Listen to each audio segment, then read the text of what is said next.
comes the head. Yeah, the head gasket. It's got a bit of dirt on it. I'm trying to decide. Look at that gunk. Yeah. So there it is. That's what the dirt was. We've got some wheels for the Zafira and they cambered at the moment, and just see how they're gonna look. Oh, my reverse light's not working. Wow, why are they not working? So the ignition is on. It's lit up red. The boot opens. Hello guys, welcome back to our channel, Z and Abs, the Abs project, and today we got you a new project. It's a Vauxhall Zafira 1.6 Live. Abs, what's wrong with the car? When you start and leave it for a little while, the expansion tank where the water is full, that bubbles up badly, so exhaust the gases are leaking into it, which basically means head's gone. Head gasket gone. So nevertheless, let's show you. So I made a quick video of it. Let's show you what I mean, or what I mean by bubbling. And he opened the car. So a bit about the history of the car. This car was actually our auntie's car, so it was a family owned car, and it drove very well. They got new suspensions all around, brakes, brake discs, wishbones, all the ball joints were done. This car was serviced, timing belt kit was all done, engine was engine oil, gearbox oil was changed. So it was a pretty much decent looking car. But then the head gasket, before the head gasket, the heater metrics went. Once that went, they did a bod job. They joined the two pipes together, and then the head gasket went. So obviously, somewhere along the line, the coolant leaked out. They didn't check it. They kept on running the car, and then the head gasket. Now, if you look at the car, you can see it's been parked up for a while. And all that. If you open the bonnet, so as you see, it's not bad. It is dirty. The car is absolutely filthy, but in terms of condition wise, it's not too bad, to be honest. And there's the signs you can see, like the water's been leaking out, all that water staying around it, and all that, even down there. Yeah, and on top of that, if you see back over there where the heater metric pipe are, Abs just put that bonnet up, latch. Yeah, Abs put the Yep. Up. Perfect. So what I mean, see the heater metric pipe, this one here, this one there, they've obviously loosened it, they've taken it off, which connects off into the heater metrics. And in the back of the block, they got a pipe and they joint the circulation together, so the water doesn't circulate to the heater metrics, because in the passenger footwell it was quite wet, and therefore the heater metrics was leaking. If I open the oil cap, so there was creaming earlier, now which has not been started for a while, but we know the head gasket is definitely gone. Now we got options. We can get the head gasket skimmed, head gasket done. It'd be like fresh new car, but it's going to cost you around about £250-300 roughly. So we're looking around about £250-300. So I've got a quote. Abs, do you reckon it's worth it? I mean, the car's been done 99 on the clock. What's the car value really? If you get a top decent quality car with the elite model, I reckon on this spec this year, we're looking around about at least a decent one, about 15 plus. 15 plus. Right, so what about this car? What do you reckon this car's been worth? This car's condition, if you look inside, it's a life. It's not no leathers. It's a basic car. Look, the interior is not the best. It's tatty.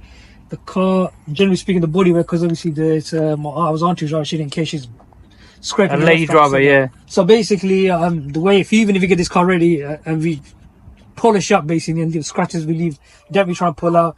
We're still not gonna, you're gonna hardly gonna squeeze a grand out of it if you're lucky. If you're lucky. So let's say we spent £300 on the head gasket, and the car cost us how much? $250. So we've got the car as a scrap value, £250 for the car, £300 for the head gasket, $550. Give it a clean. We're still making good money. We're making, say, double the money, right? So we're making £500. However, I have got another method. You're gonna love this one.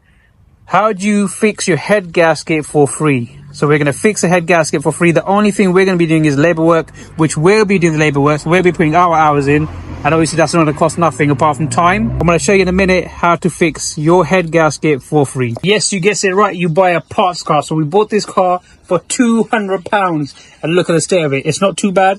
Missing front bumper, front headlights. If you go around the side, this is the cherry on top of the cake. Damage from the side. Oh, blimey. Yes, you're right. And if you go around the back, this is the bit I love. Show the top, you get a VXR rear boot with a rear spoiler. Rear lights are missing. Apart from the VXR spoiler, check this out. Oh yes, we've got a live battery. The car opens and closes with the key. So this car is actually well maintained. What do you reckon?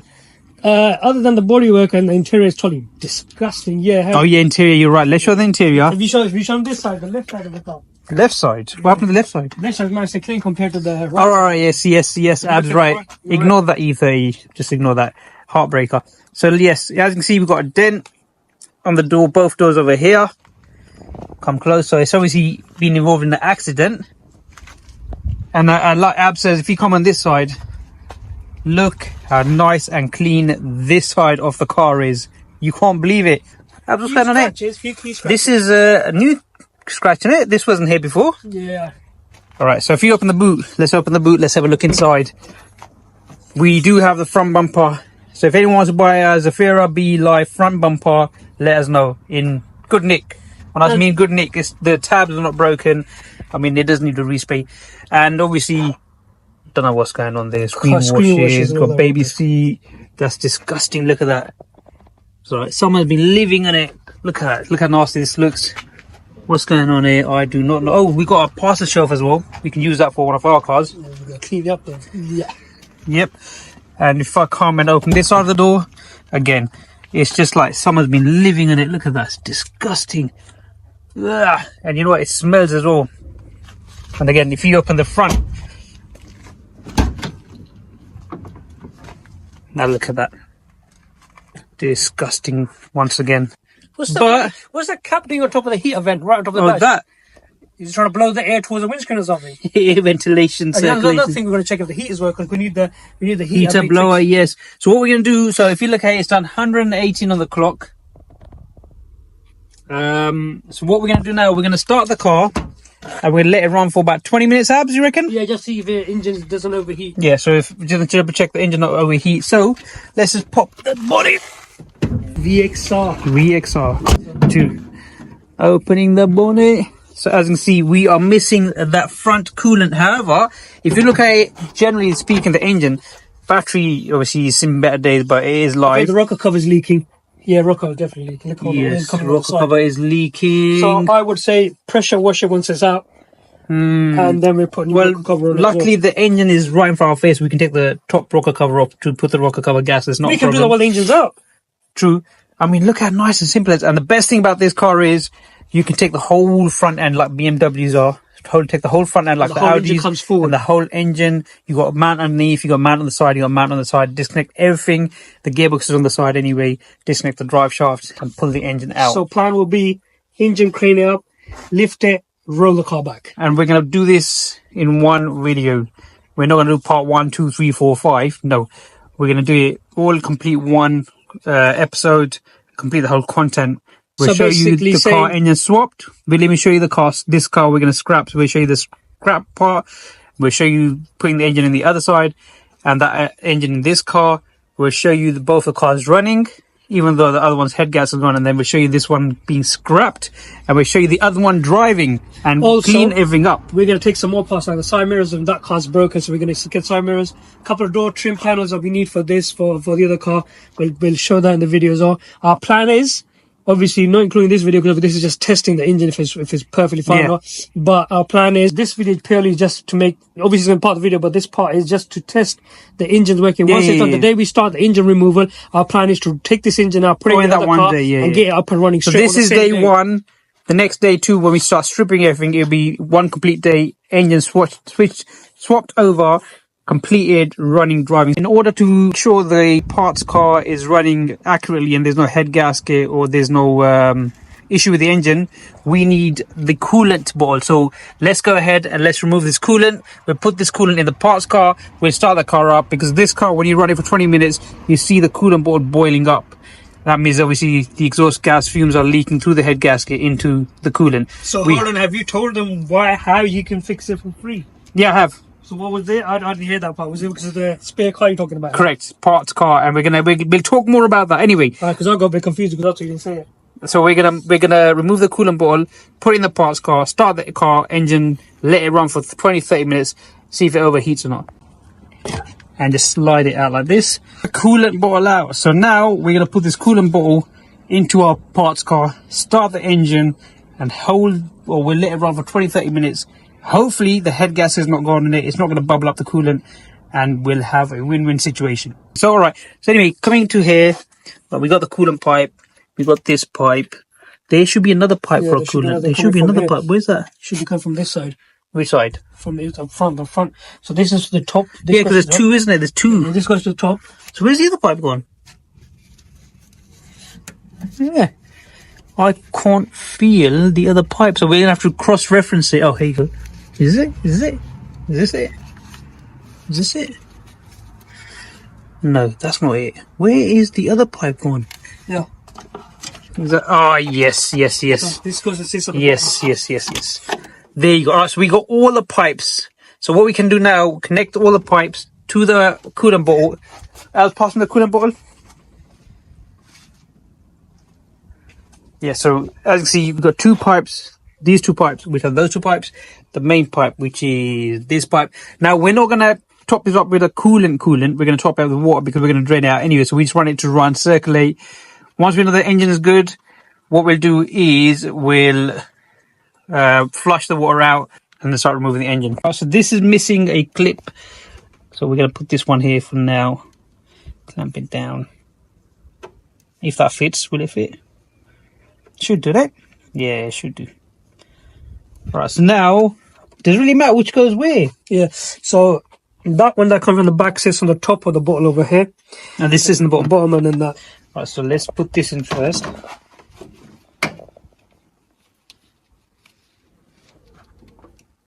Oh, Should go bigger plough. yeah, should have. It will make do with this one.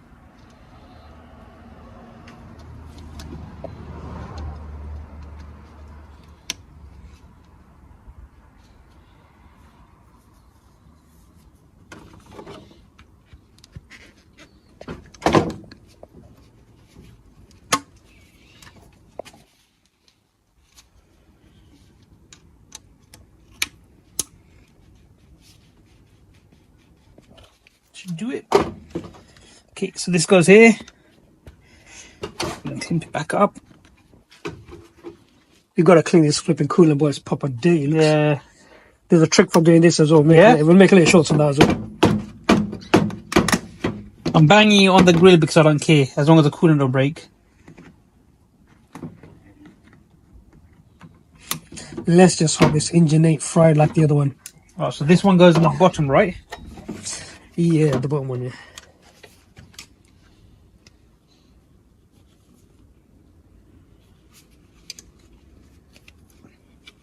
I'll have to push that clip back a bit. Yeah, it won't go back. So let's just see if it goes in like this.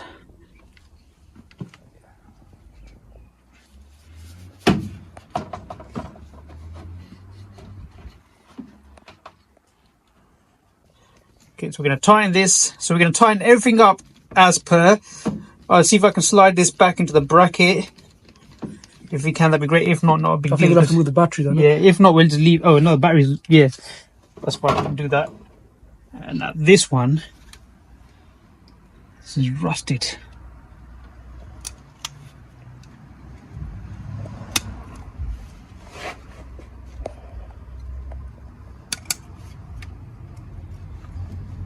I'll be honest, this car's got some right savage parts if people need some of it as well. Yeah. Okay.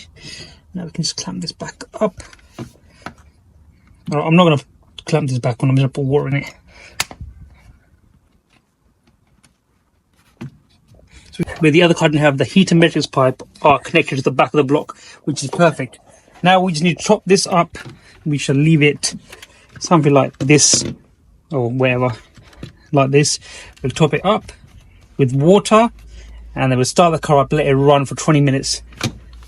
But before we do that, I'm going to check the engine oil level as well. So let's top this up and then we'll top it with water. You can hear it bubbling. Yeah, because it's leaking all the air. Oh yes, let's hope there's no leaks on the engine block itself. You should find out. Okay, so it's gonna, obviously we're just gonna press on the coolant pipes. So it takes the air out and we get it flowing. So have a look at the pipe over here. Yeah, that's working. Where's the other pipe? Ah, here you go. So this is also good. Can we have a look underneath? Is there any leaks underneath? Oh yes. No, yes, no. What is That's what I don't know what that is. what is water? Oh, that might be when I had the bottle when I was putting the pipes. Well, we're gonna find out once we start it up, innit? Alright, I'm gonna put more coolant in there. When I mean coolant, I'm gonna put more water. Now I'm gonna get water and I'll top the rest up with water.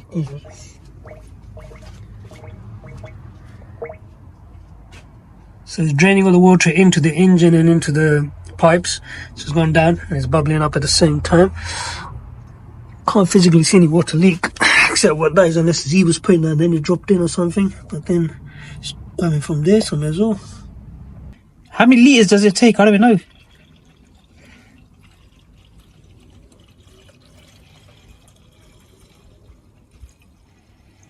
So remember, I was going to leave the cap open. Yeah, let it start up and then let it drink it as well. Yeah, so the air bubbles.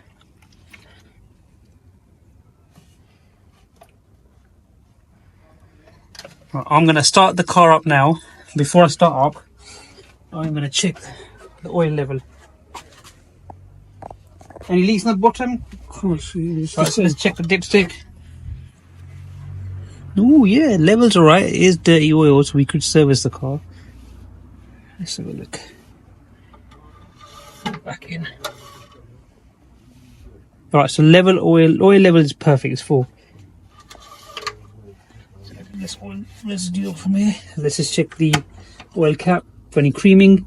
So no creaming whatsoever at the moment.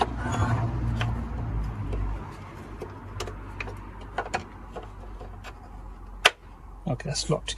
So I'll leave that open, start the car up. So let's start the car. Look at perfect idle, even though you can hear nothing. I mean, that's out. Everybody work. The engine Check light on. that might be because of the coolant bottle. Oh, the windows work. We've got a nice design on the door cards. Phillips screwdriver. So Phillips screw. If anyone needs a Phillips screw, let us know. Just hear the sound of the engine. Look how nice and sweet it is. That sounds sweet. Let's hope it is. You know, you say there's rocker cover gasket leak, but the oil is full and there's no more leak from what I can see. But let's just clean this bit up.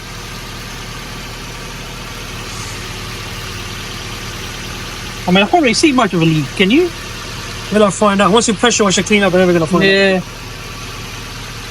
Right, so what's the situation here? That's how it should be sitting. I mean, You mean to level up? Well, it should be sitting there. yeah, you know what I mean. It's, But level up. yeah, basically.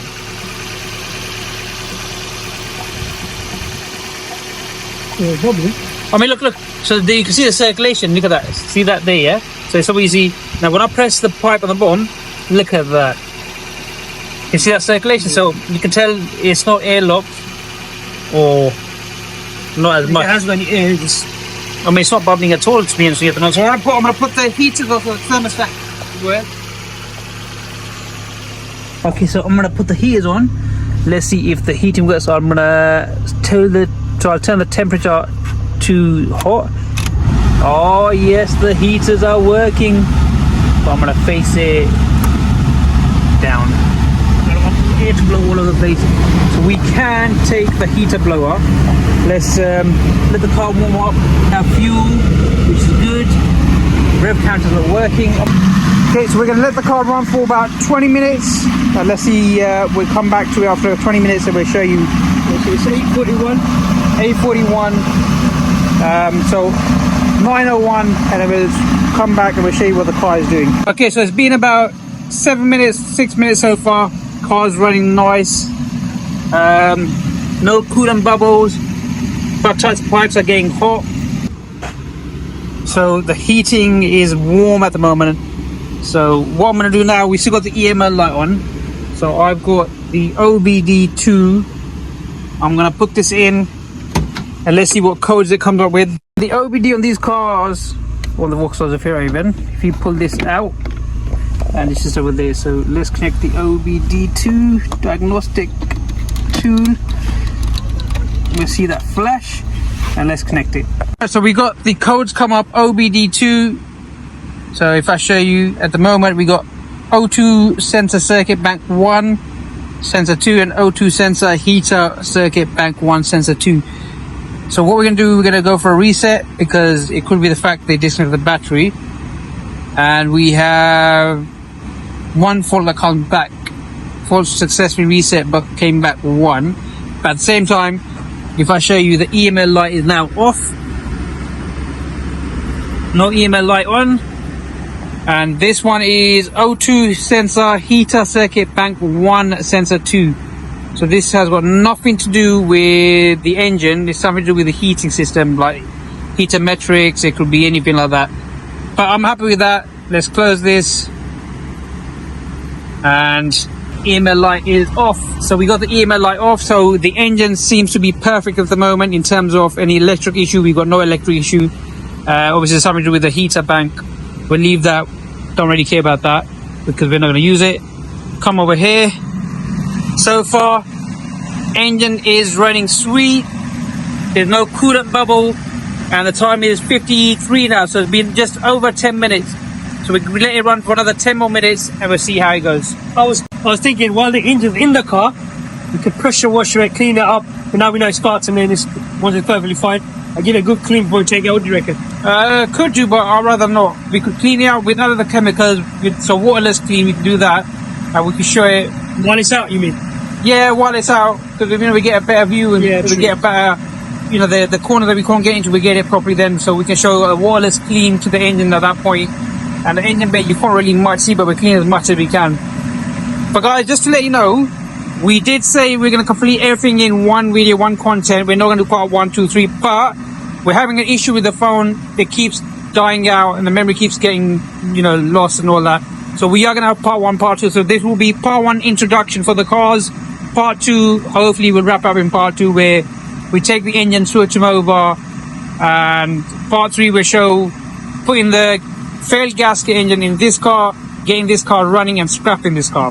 Hopefully you guys enjoy the content. But let's see how this engine is at the moment. So it's exactly been 20 minutes now, exactly 20 minutes since we had the car started, and just look at the coolant. No bubbles, no backblow, no exhaust fume coming in it, because look at it, it is absolutely steady. Look at that. And the engine itself, it sounds so sweet. Abs, hold the phone. Now if I come on this side over here, I mean, you can't see the idle, but the EML light's not come on. EML light is still off, and the heaters were blowing hot air. And I've switched the heaters off, because normally when the head gasket goes, you put it in hot, it'll just circle it, and they won't let the head gasket obviously overheat the car. So I've switched the heaters off, put the temperature back to cold, and we let it run for 10-15 minutes like that as well. I mean, if I come on the back, check the exhaust out. Perfect.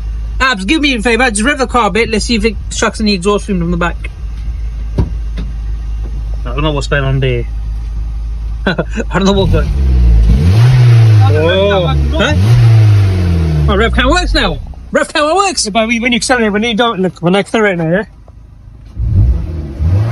Oh, sweet. Alright, so we've got no exhaust fumes coming from the back, no exhaust smoke at all, and it's sounding very healthy. So, Abs, I'm gonna call it a deal sealed. What I mean deal sealed, we are ready to take this engine out to do an engine swap, because the head gasket is spoiled. Abs, switch the car off for a second. What I'm gonna do is I'm gonna open the oil cap, see if it's creaming. Now, even if it is creaming, it could be the fact that car was obviously condensation. The car could have been standing for a while, but let's just double check it anyway. Oh, sweet. Look at that. No creaming at all. Perfect. So, Abs, what's your verdict on this? It's a good to go engine. So good to go, guys. We are going to wrap this episode over here. I know I said we'd wrap everything up in one episode, but phone memory is going down because we've got so much content on the phone we need to get rid of. However, engine is good. So we're going to do the engine swap. If you haven't already, consider to like, subscribe and share. Leave your comments below. Let us know, is this a smart idea, buying a parts car for £200? doing the engine swap. All this in the cost is our labor work, which is the hours that we're going to put in. Scrap the car for £200. The car, so the head gasket repair cost us £0. So the other car is going to be at 250 abs we bought it for. Yeah. So yeah, £250. The other car will cost us 250. What's the value of the car? You let us know. 99 on the clock. Can't remember how many owners it is, to be honest, but it's a family-owned car But it's dirty, for many years. It's a scratch. We're gonna, once we get the engine in, once we get everything ready, we're gonna give it a good clean inside out. Obviously nothing professional, just a normal clean. Yeah, just a quick wash, hoover. And then we're gonna, but once we do that, we'll give it a quick detail up, polish it up and everything. Yeah, just to get it shining. And then we'll see, look, we'll transform it. Obviously we're not gonna fill up the scratches. We're not gonna go and do the bodywork or the paintwork, but we're gonna bring it as much as shiny as we can. Any parts we can use from this car, for example, I think the side mirror cover, one of us crack, we might use one of them. That, I mean, the heater blower, yes, which we can use. So what we can salvage from this part, we're going to use it on the other one. Yeah. 100% we will. Guys, just to let you know, we are going to scrap this car. So if anyone wants any cheap parts for a Vauxhall Zafira B 1.6 petrol, this is, apart from the engine, the box you can, if you want the box. Gearbox is quite good. Exhaust pipes, panners, whatever you have, you comment down below, let us know. We are back on the Zafira and the engine is out. This is part 2. As you can see, the car and the engine and the gearbox have been separated. It wasn't too bad, to be honest with you. For all fun and games, bolts were rusted as hell and everything was everywhere. As you can see, we've kind of butchered the car. The front is no longer there. We had to take the headlight, the front bumper, the slam panel in order to take the engine and gearbox as one piece. As you see, the engine and gearbox are out. I've got to say one thing though, the wiring loom connection was so easy to take off. I mean, majority of the loom stays on this side. You just disconnect it. On the back you've got a couple of fuel pipes, which luckily we had nothing fuel in there. The most difficult bit was taking those shifter levers off and the downpipe. As you see, it was rusted. So we had to chop it off. Look at that. Bolt's still there. Got to do something with this. Or what we can do is take the manifold off and hopefully put the other manifold back on. Hopefully the other car's not as rusted. Luckily there was no aircon gas in there. We checked that. That was good. So we just disconnect the piping work. We had to jack the car to clear the engine crane. However, engine is now out with the engine mounting. We had the gearbox mounting on the bottom. We also had some mounting right at the back of the engine, which we didn't know. We had to go underneath the car, and we had to go underneath the car for the exhaust anyway. So they were the most difficult bits, and these were the bolts. They're E12 or E14, I'm not sure what they are, but we'll reference them later on anyway. Had to take 2 or 3 of them in the back. Had to take the 3 exhaust bolts, and then the engine came off nicely. That was easy to access. That mounting was easy to access. That mounting was easy to access. Now the slam panel, when we try to take it off, I didn't realize that this is welded solid onto this bit, as well as this one over here. Now this one's obviously broken, seen better days, but the middle section from here to here comes off, and you got all this section in the middle, so you got the open front face. So luckily we referenced it with this car because this is a scrapper anyway. So when we get the other car in, we know what to do now. Hopefully that'll be quicker, better process, and we'll break hopefully nothing from that car. Nevertheless, with the magic of editing, let's get rid of this car and let's bring the next car in, and I will show you the process removing the engine. On this one obviously we didn't, because the engine is already out. Abs, you want to say anything? No, not really. I mean, just this car been parked up for ages, so yeah, the bolts was a headache, rusted, everything. And obviously there are going to be cars like that whenever you do work on. So best thing to be prepped before. Prep everything up, lubricate all the bolts, heat when you need to heat up. Just make your life easier. I mean, WD-40, use a lot of WD-40 already. already. We went on the same day and literally we were just fighting with it. Yeah, plus with the drive shafts. I mean, it's funny, when we take the drive shaft, we had to take the wishbone, but wishbone, it wasn't easy to access, so the bolts were stiff, so we had to take one of the bolts from one side and took the drive shaft out. But I remember this wheel came off nice and easy. That one still hasn't come off. It's seized. Don't know what they're doing with that. That wheel, the bolts come off nice and easy. So people got a lot of WD-40 in there, but those bolts come off nice and easy, but the wheel would not come. We still loosen the bolts. The bolts are still loose. We jacked the car up, we dropped it down, jacked it up, dropped it down, think, you know what, the wheel might come off loose. Like I say, this car is a scrapper. We really didn't care much of it. Other car is not a scrapper, so we're going to have to be extremely careful. But luckily we've taken a lot of anger out on this car, right, Abs? Anyway, should we crack on? Should we bring the other car in? Let's crack it. Perfect. And we've got this beast. Just got to park in.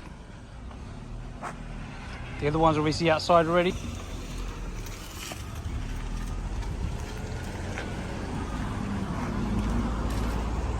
So the gearbox has leaked gearbox oil, which is good. It's a good sign. It's got gearbox oil in the gearbox, which is brilliant. However, we have now got the other Zafira in the place of the other Zafira. But this Zafira we need to be very careful, very fragile with. Reason being because we do not want to break anything off this car, because this is the main car. After doing that, we are going to go underneath the car. Hopefully it's got no engine tray or a bumper tray underneath. And then we're going to start disconnecting the drive shafts, the bracket in the back of the engine, as well as the dam pipe, or should I say the catalytic converter going to the dam pipe.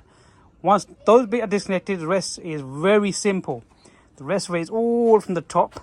We've got the engine mount at the front, which we can access, engine mount under the airflow, and engine mount on the side just underneath the battery, which we can access. And the rest connections are quite simple as well. It's just this plug over here that goes to the airbox. Plug on the back. Heater metric pipes are already disconnected, which has made our life so much easier. We just need to disconnect the aircon. We're going to check if it's got aircon gas. It shouldn't have, because it's a family car. We know there's no aircon on there. And then we just got pipes in the back, fuel pipes to disconnect. Anyway, let's get cracking. Put it up, slide it off like that. Right, I'm just going to put this aside like this. Let's remove this out of the way as well. That's not coming in the way, otherwise it's going to break. So they should hopefully come off. Yep, perfect. All right. So we've got the engine is lifted up, as you can see. Got it off the mounts. Got it off the mount.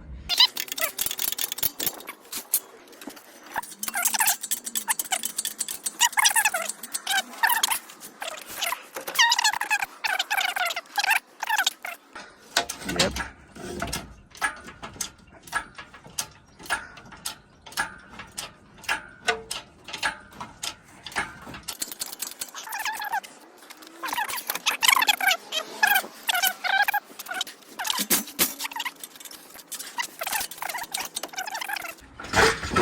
Perfect, look at that. The engine is free. It is all clear. Off we go. So we finally got both the engines side to side. Now this one is the one with the head gasket blown, and that's the replacement new used engine that needs to go into the Zafira. Also taken the drive shaft out, and we just put them on the side. So when we put the engine in, we got no issue. The only issue we're going to have for clearance are the two brackets where the headlights sit.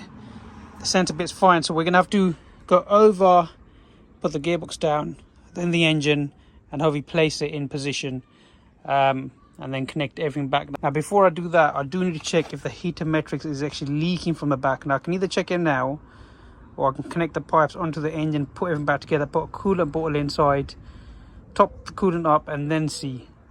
To be honest with you, I'm quite excited, and I want the engine in the ASAP. So I'm going to make my life difficult, and I'll leave that for another day. I know I'm going to regret it, but nevertheless, let's put this engine in the car. Okay, we are ready. Look at that. So let's just jack the engine crane, and let's see how far we get with this. Hopefully nothing goes wrong, and everything is... oh shoot, I need to take this off, don't I? I need to take this off. No, this would be a huge issue. Come on, come off. All right, I'll leave it to the end. Let me jack it up, then I should do it then.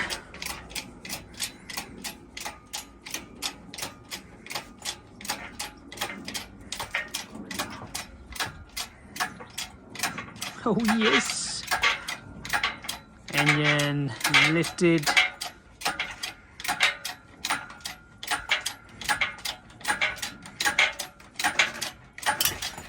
Nope. Uneven floor. The jack or the engine crane is all over the place at the moment.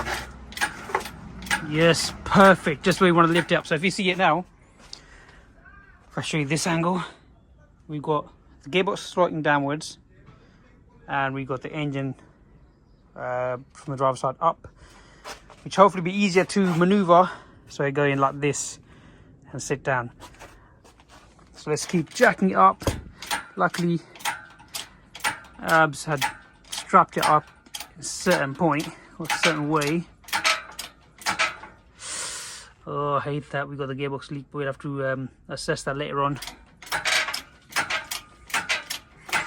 The question is, how high do I need it to go? Okay, I'm gonna stop it here. I will need to remove this bolt, and then I need to somehow loosen these nuts off, and then let's see how we get along. We're in a good position at the moment, so we've got the engine tilting downwards. As you can see, it's cleared the subframe.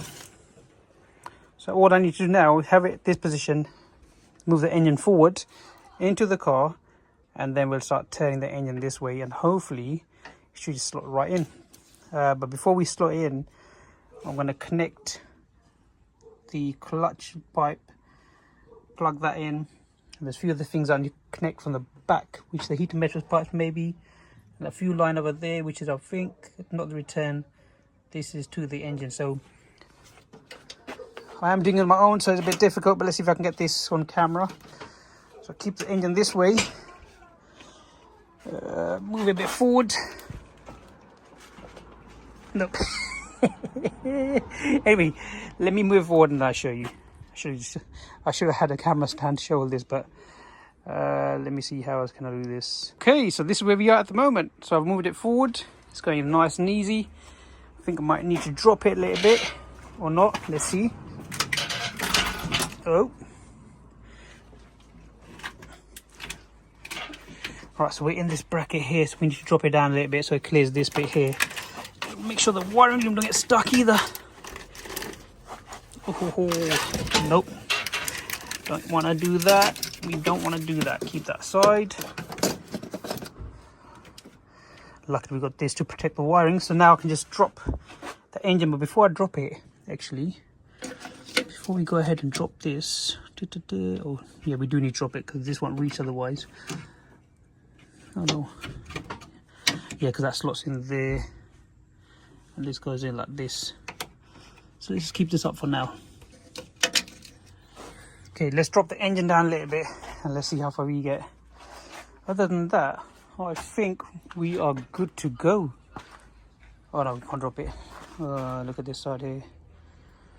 So we want to clear it a bit more, to be fair. So if I can move the engine more forward, try to get it inside, and then I drop it in. Alright, so that wasn't too bad to be honest. As I drop the engine crane down, it's just positioned itself. And as I drop it down more, if I show you just a little bit. Oh, see, so now it's nice and positioned inside. Now I can just turn the engine that way, get it alignment, plug what I need to plug in, and then hopefully drop it down. So if I show you what I mean is, if I come this way, there you go, see. So if I position the engine this way, move the engine crane more forward if I can. Like that. And now we have, right, so I'm going to drop it down a little bit more because that's getting there. So I need to, yeah. So I might be able to plug this in actually. Hold on, let me see if I can get this in there now. Oh yes. Yep. I just need to clip this in. Perfect. So that's plugged in now. So now I just need to somehow position the engine. That mounting needs to come under, here. Before I do that, I can probably start plugging everything from the back, and then I'll try to position the engine somehow. Finally got the engine in position-ish. When I mean position-ish, as you can see, this is about to line up with the mounting on the bottom over there. Coming to the gearbox side, we also have a connection. So I need to jack up more, push it more in so it positions itself, and then I can start bolting this up. And start bolting that up, and then we can go underneath, do the rest, and then connect everything else. And hopefully, we'll fire it up. Right, nearly in position. So, final step. Where'd I put my stick? Aha! One man job, one man army. Let's go. Is it going to come in position? Maybe not. That was a failure. Finally got the engine in and mounted. Mounted the gearbox, mounted the engine, mounted the bottom bit of the gearbox as well. The only thing I need to go is underneath, try the back, mount that. And also, if I show you the catalytic converter, so I've messed up on the bolts. So, like I said earlier, these bolts were rusted. It was spinning, so I got grinder and cut it from the side. But I've also went into the thread now. I can either break the thread, put new threads in there, or I can take the whole complete manifold, because right in front of my face, and swap it with the old engine. As well as that, I've also noticed this is totally fine, but this connection here, which I believe this is a spark plug connection maybe, it's supposed to be going here. Now this loom is different from this one. I'm hoping, because it's going in here, I'm hoping it's not the complete engine loom, it is for the spark plugs, but then again, possibly will be the complete engine loom. And if it is, we can swap it with this one over here from the old engine, because that plug needs to sit, I believe, here and here, and that's different from this one here. So see that? That would sit over here, and obviously not going to connect into here. So that's another thing we need to look into. Apart from that, I've got the shifter lever connected. Heater metric props right in front of my face, so I can connect that and disconnect if I need to. What else? Got the fuel lines connected as well. So this was the fuel line, got that connected. Got this fuel line connected over here. I'm having trouble with this air pipe, trying to connect it into the reservoir. And once that's all done, the looms are done, we can start putting everything back together and attempt to start it, hopefully. All that hard work, what did we come down to, Z? Well, as you can see, it's a big mess. So that's the original engine from this car. That is the engine from the spare car.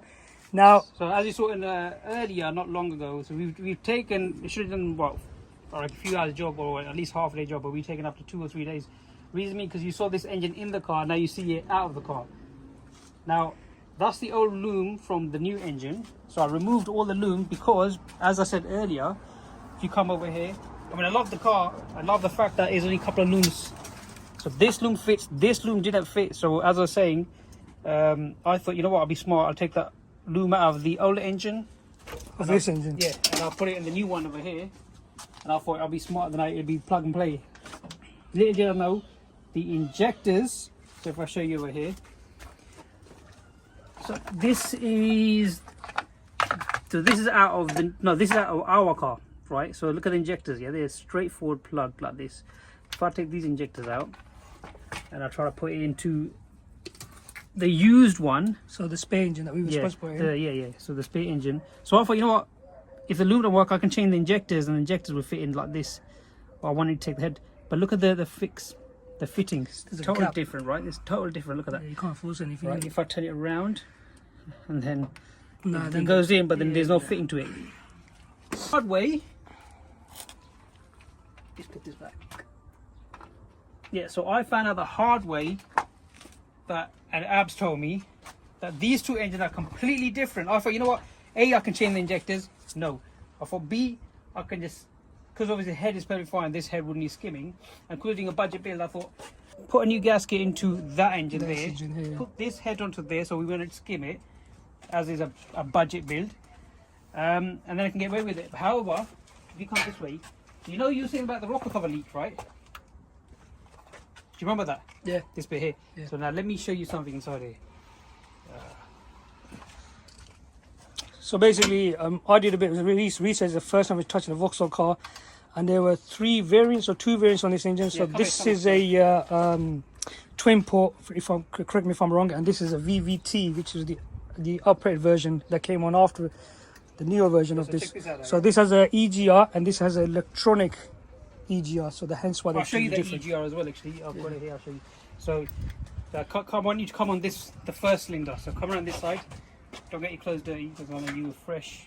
So just look at this one here, yeah? Just give it a bird's eye view while I take this out. If I can take this out nicely. What do you see? Oh, gee, that's what do you see?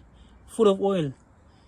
So this had a major rocker cover gasket leak as well. So I thought, you know what, take the head out of this one, get a new head gasket, get a new rocker cover gasket, put this in that engine, perfect.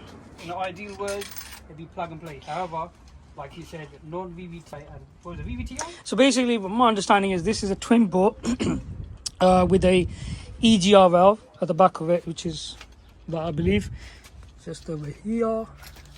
And then this engine here is a VVT, but with electronic EGR. So there's nothing at the back. It's all electronic. I don't know how. I haven't seen it. So what I'm trying to say here is this. So if I show you this top body, right? I'm trying to find that. Oh, look, not be bad. Yeah, it's in this one. So they see this body here. yeah, that's it. So it's electronic basically. Yeah, there you go. That's the VVT electronic version. So hence why these two engines are not compatible in the sense of wiring loom, in the sense of. With this one, just wire the throttle body itself. So it's not. Yeah, so that sits at the back of that. And it's This the one's car. back of here. This one's for that one. Oh, so this one's for this. And I've this become is- confused now. There's so much going on here. Two different engines. That one is for that. So and that's these for two that. pieces are for this. And look, it's leaking oil. And that is for that. So hence the EGR valve on that and that, which is on that one, and electronic one on that one. So hence why the two different engines. This is apparently is the upgraded version of this engine. Yes, we should have checked earlier, but this is a pre-facelift. Yeah, but when we saw That's when we saw the other car, this is like 57 and that's 56. So we thought, well, a year difference. Yeah, hence we we- know that this 57 was a yeah, but we've facelift. never played with a Vauxhall car before. We had a mistake. We should have researched it I mean, good first. experience. I mean, Yeah, 100%. At least we knew how to take an engine out now from Vauxhall. And honestly, Vauxhall engine taking out is quite easy. It's not that bad. Very, very easy. Anyway, I think we are going to wrap up this episode here. Other than get too long, we were initially going to finish in 3 episodes. One was obviously showing the car. Number 2, taking the engine doing a swap.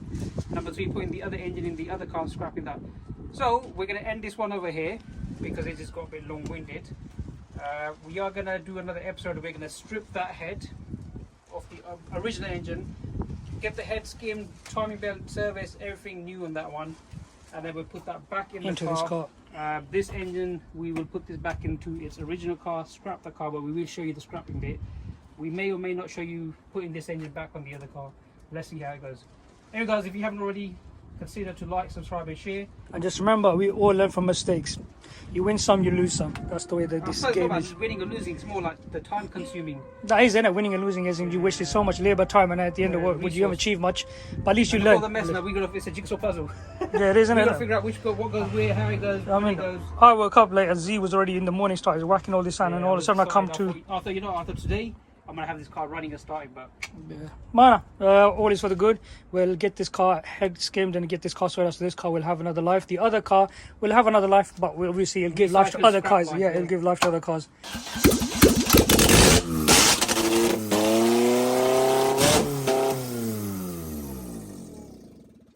welcome back guys. Today we are going to be putting this engine back into the Zafira. What a big mess it's been, and what a messy whole project has been. But And just before we say this is Zafira, obviously previously we showed you the two Zafiras, the green one and this blue one. The green one was the one we want to keep and fix. This we bought as a spare, thinking this engine would fit on the green one, but it unfortunately didn't. So we learned from our mistakes. 2 different engines. That was a twin port with a EGR valve. The other one's a VVT, I believe, with the electronic EGR, if I'm correct. So they don't match up. So unfortunately, we're going back with. It's a lot of labour work more than anything else, to be honest with you. a hell of a lot of labour work. So anyway, the plan is for today's episode, we're going to get this engine back in the car. We'll put it back together. We'll get it started. We're not going to get it running in terms of driving because we need those shifters. So we're going to leave the shifters off the gearbox from this section here. So we're not going to be going full on 100%. We're just going to put the engine back just for content purposes. So basically what you're trying to say, we're going to get key started, Yeah. but not mobile. It's just going to be So just running. start, not driving. Yeah. Technically speaking. So we don't really give a monkeys about putting the drive shafts back in because we don't want it to run. We just want the car or the engine to start with a button or with a key turn start to show you guys that we can get the car running back again. And also, so 2 things we need from this car, or 3 actually: the shifters for our car, the heater metrics for our car, the heater blower for our car, and the wings for our car. And Yeah, so basically these side wings here, and also It's got VXR rear boot lid with spoiler, which we want to take off, and it's got, because the green one that we have has got dents around this area here. So rather than repairing that, spraying that, why not just take this one out with the spoiler as a VXR and we'll spray this. So in this episode, you'll see the engine in there, getting it starting, because we promised that in the introduction. Yep. Removing the wings, removing the rear boot, swapping the rear boot over, and hopefully scrapping this car. Nevertheless, let's get cracking. But this should be really easy and really quick. Reason being because, I mean, the slam's already, there you go, look, it's half dead. So we've got the full front mount open. This one is also movable, but we won't need to move this because engine will initially go like this, gearbox in, engine drop down, bolt, done. Yeah, and we're not going to put the exhaust. Oh yeah, so we'll show you how it sounds without the exhaust, without the manifold, without the catalytic converter, because we've got nothing there. Da-da. So, alright, enough is enough talking, let's get cracking. Alright, so the car's jacked up, now we can actually get the engine in.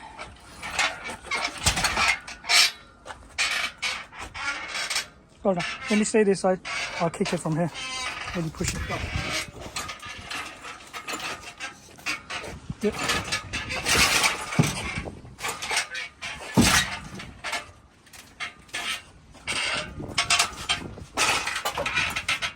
We are, I would say, 50% in. The next thing we're going to do is lower the engine very slowly, very carefully, because we care not. Oh, look at that, it's in. Almost. Okay, so just need to lower it a little bit. Have your lower while I do this. Control lower, yeah? Don't slam it down. We need this engine running. Nearly there, nearly there. There you go. Do it. Okay. Oh, so see, mount is Coming in the way. yeah, so it should be above, not below. So luckily, like I said, we don't care.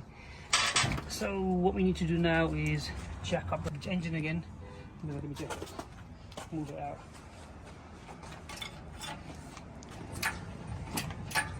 So see, initially, I mean, what we want to do is ideally have the gearbox lower than the engine, so this can fall.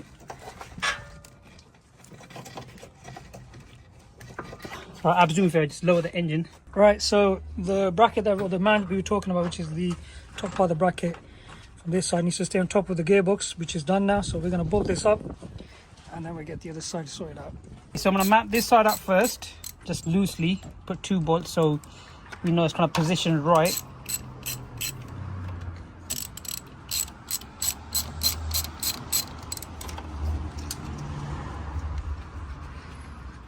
Just give it a bit hand tight, so right, so we know now it's positioned right.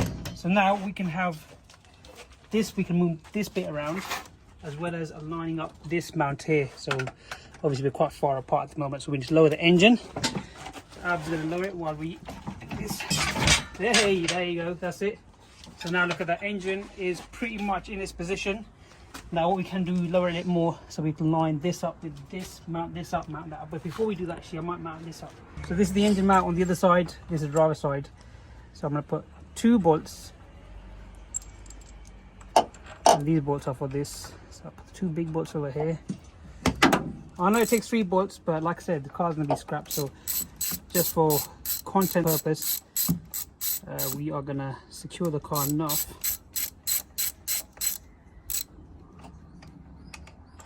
to get it started. But you know, we need the power tools. Yeah. We'll be done by now. One day, one day.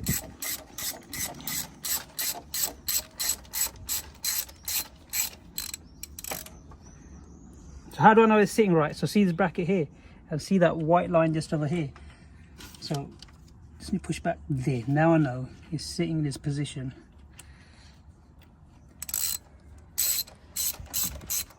Now look, that's come out of position because look at the fresh white paint. And there. And again from here.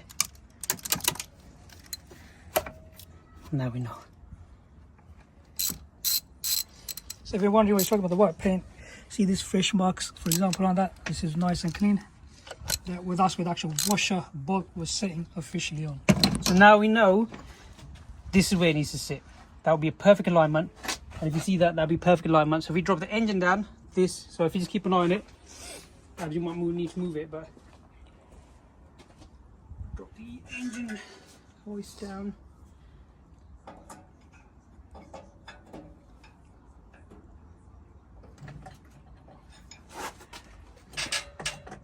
I said bolt that down first. That's because it's like that's in position. So Ab's right, I'm going to put 2 bolts on this as well.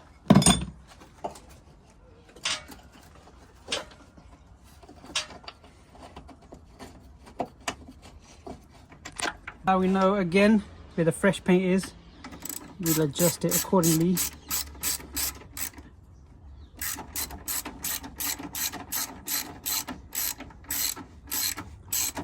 So it's nicely lined up.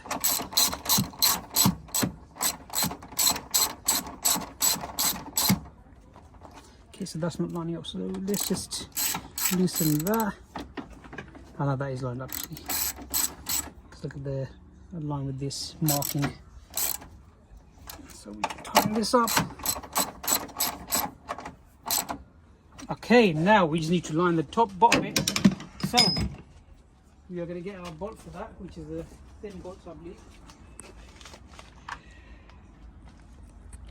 And there you can see the timing side of it as well. So there's just a 1, 2 bolts there, and the cover should slide forward upwards. So now we're going to lower the engine crane. About here. Okay, so if you have a look at this, the hole is not matching up at the moment. Yeah, it's a bit down. So I need to jack it. So just give me guidance, Abs. Let me know how much I need to put the engine up a bit. That should be fine. Yeah? Okay, so the bolt goes through. Oh yes. There you go. Now we can tighten this up.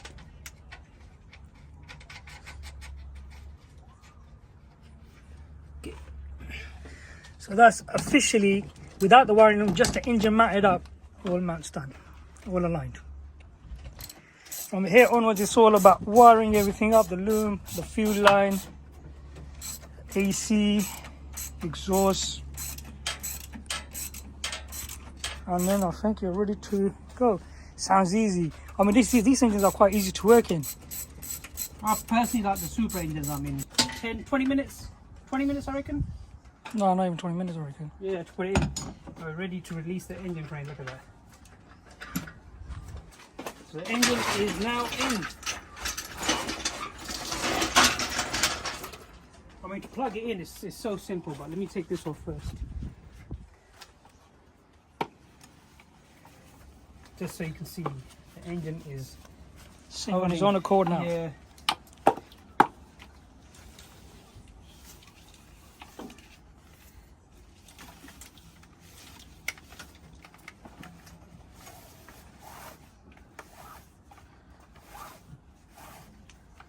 Ta-da. There we go. Now we start putting everything back together. So obviously this will sit here, this will sit about here.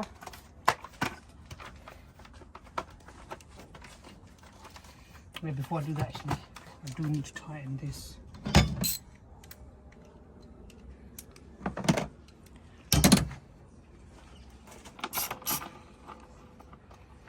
The last thing I want is this flying on my face.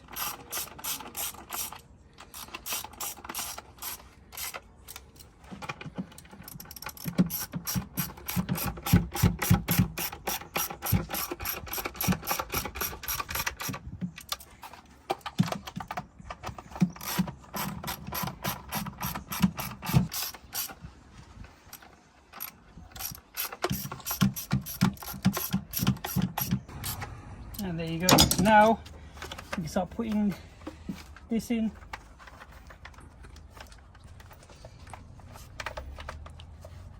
Put this in.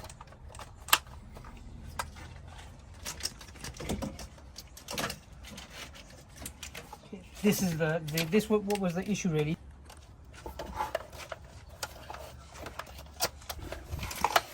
this goes in.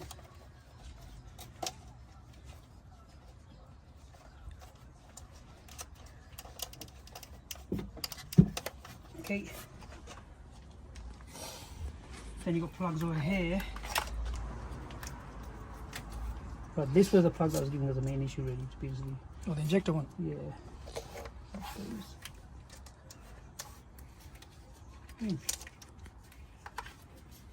Oh, here you go, this. Use this, yep, use this one. Yep. So this was the main plug that was giving us that issue. So if this plug was the same as the other one, everything would have been perfect. Everything would have been plug and play. But the fact that it's not is where our issue lies. Notice we've got this, which we don't need because we're not going to get the car running, but we just put it in there anyway. And then we've got these plugs that we just plug in.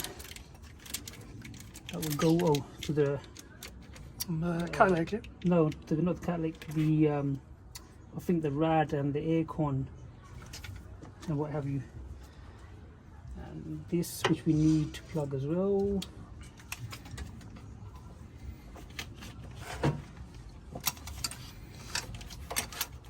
Pretty much ready to start the car, community. The man's Vauxhall made it so simplified. There you go, see? And obviously don't forget your positive and your negatives. So this will be your negative.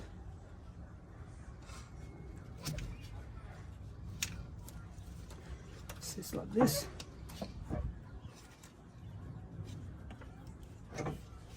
We'll go positive with the positive. Just like this.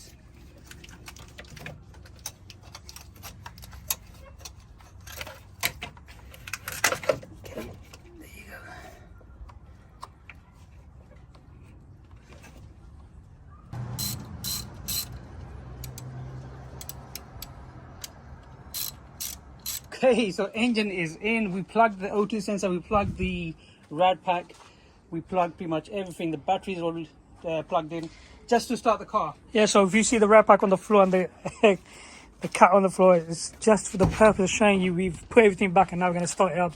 It's going to sound loud.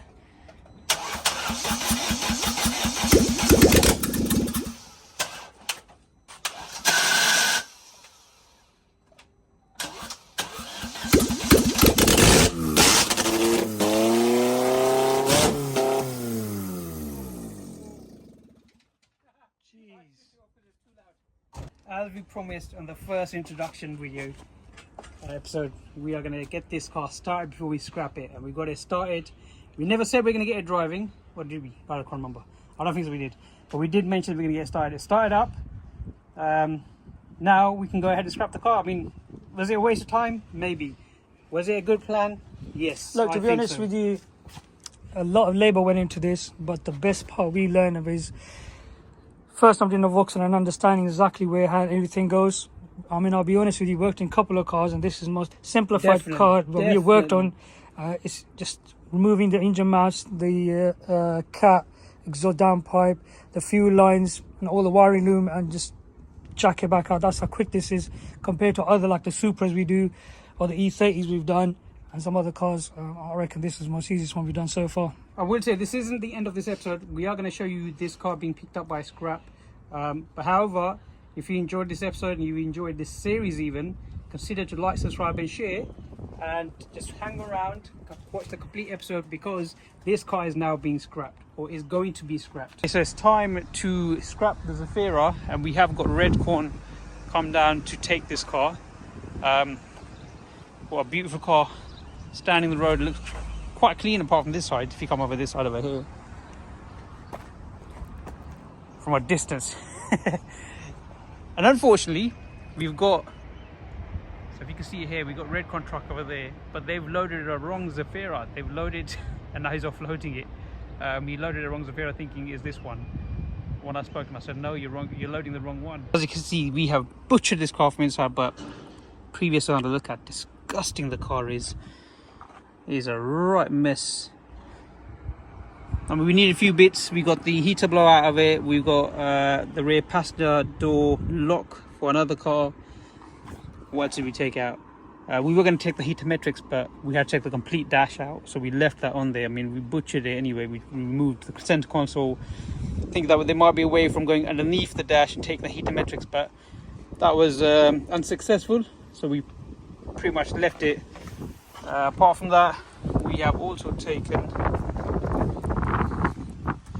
the boot, so we changed the boot, got the VXR boot on the other one. Can't currently believe that we got a Corson red core that someone scrapped, and it looks absolutely clean. And on there they got a Honda Accord again, 09 plate, which looks clean as well. Okay, so time for the Zafira to go. Goodbye, Zafira.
So Zafira is loaded up, and look at the way it was done.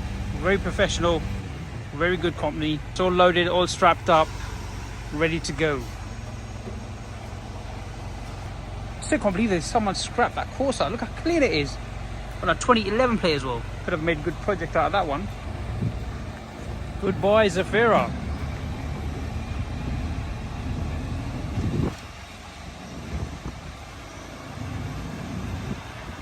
So actually this episode should have been 4 of 4, but it is now going to be 3. Reason being because episode 3 is actually taking longer than anticipated, and the reason being is because I have to put a tire in there to make sure the rain doesn't, so the cover doesn't fly off with the wind. The engine on this one, we started stripping the head. However, we did one of the head bolts. We snapped off the head bolts. So we're waiting for one of our buddies to come to remove that bolt for us, because we tried everything, it's not working. You can either drill it or you can weld another bolt onto it and then take it off, but we'll show you in the next episode anyway. So this episode will be 3 or 4. Well, I'll say 3 or 4, I shouldn't really be saying that because it could be longer than 4, so let's say episode 3. And in episode 4 we are stripping the head on the engine, rebuilding or getting new gasket, getting it skimmed, putting it back together and putting it back into the Zafira. Now the other Zafira, was it worth it? Did it serve its purpose? No. Did it benefit us? Yes. How did it benefit us? Well, watch the space for the next episode and we'll explain how. Anyway guys, if you haven't already, consider to like, subscribe and share. Abandoned Zafira for 250, part 3 or 4. It was originally part 3 or 3, but now it's part 3 or 4. And today we are stripping the head, take the head to the skimming shop, and we're going to get the head skimmed, put a new gasket, put the head back on, put the new timing belt. So the first things first, we've taken the intake manifold off this side. So as you can see, it's all ready to be removed. I'm just going to take the manifold with the catalytic converter. So that's quite relevantly easy. Now, so we've got this side of the head clear. We've got that side of the head clear. Crank bolt. And I've got top dead center. So I've got the... So the timing's up. Yeah, so I've timed it up with the top dead center with the highest. Oh, we got the lock as well. Yeah, so the highest piston, the first piston, the highest point. I've also put the timing lock, so I can open the bolts on the crank pulley off. And I've already undone that with the gun, so that can easily come off. And that's timed up as well, obviously. Everything's timed up, yeah. Okay, so what I'm going to do, I'm going to mark it up anyway.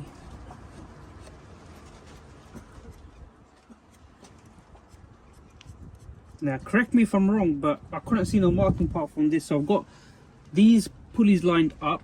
I've got the Top first, dead center. yeah, top dead center or dead top center, whatever you want to call it. The first piston at the highest point, and this is where this marks the what number this is 353. I don't know what it is.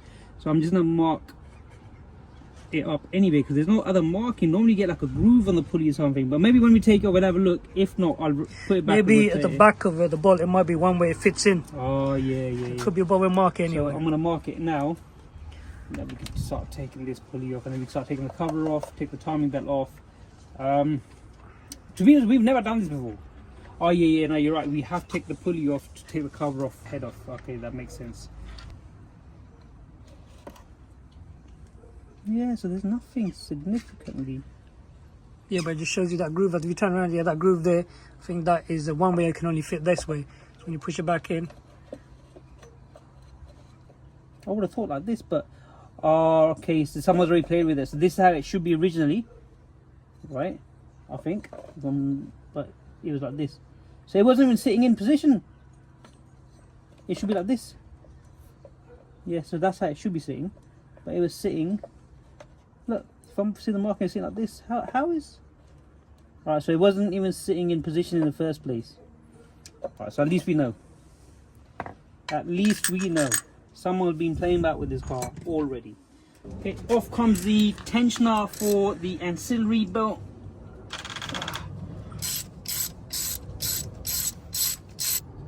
Just so we can get to the cover behind it.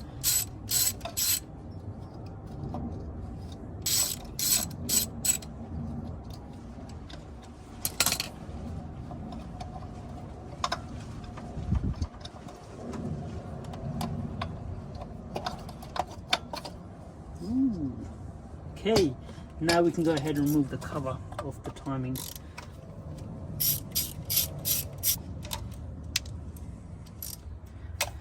This is where you generally need an engine stand, so it's your height. And we're not saying, oh, you need one of those stool chairs where you can sit down And work comfortably. Yeah. Right now I'm kind of done doing my back already.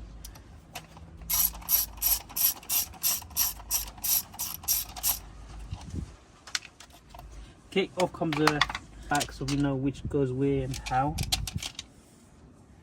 Not that it really matters, but at least we want to the bolts. Okay, now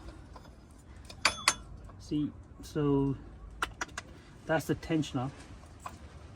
So what I'll do, I'll just put this back temporarily.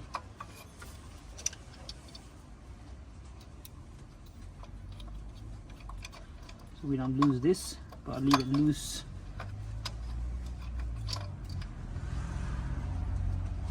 Enough where I can get a wiggle room. Tensioner, remove the belt, remove the cover, or remove the pulleys, remove the cover, and we are good to go. Okay, so we just need to release the tension off the timing belt. Everything is aligned and is locked, so we are safe. So T40, release that tension, take the timing belt out under the tension, and now voila, look at that. So perfect. Now look at the condition of the old belt. I mean, it's definitely seen better days. Look at all the cracks. Look how dry the belt is as well. So it's a good thing we're doing the head. We can release, or we can change the tensioner, the belt, and whatever else we need to change. But look at it. Okay, pulley. And off comes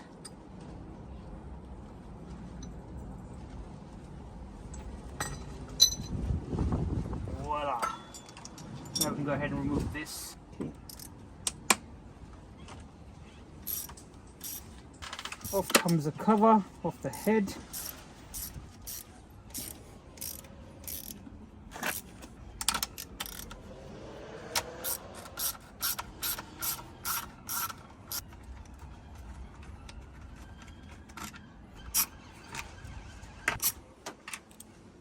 Comes the cover.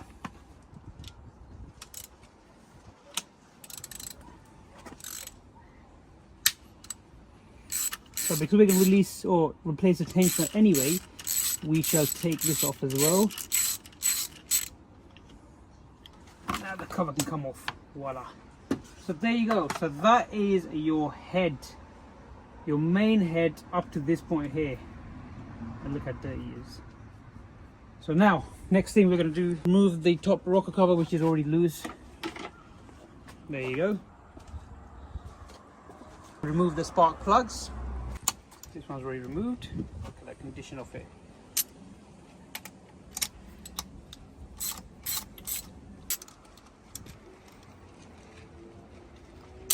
They all look dry.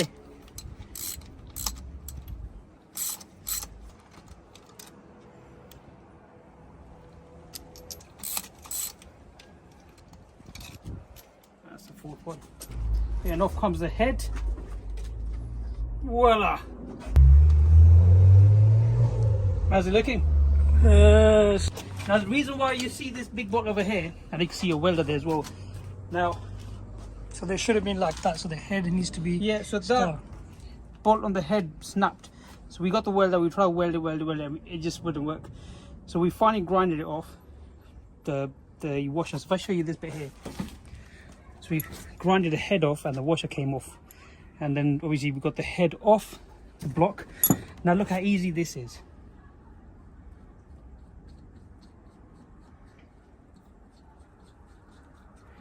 Obviously we're going to order a new block. Bolts. So I mean, geez, I don't know what happened there, but I mean, Yeah, but this was the only bolt that's giving us headache, Yeah. and it wouldn't turn. With had it I so known stiff. that earlier, we could have had this and done with, and way we could have before. got the head skimmed. So now let's assess. I mean, there's not really much water in there if you think about it. I mean, we've got oil around here, we've got oil here. To be honest, with you, there's no water stuff. You can see that it's been, Oh yeah, the head's in better days. But look at that. because that's when we lifted the head up. innit? Yeah, so we got oil seeking here. The rest is dry really. I mean, yeah, you got oil, a bit of rust. So, I mean, it's looking okay. So it's when you take the head gasket off.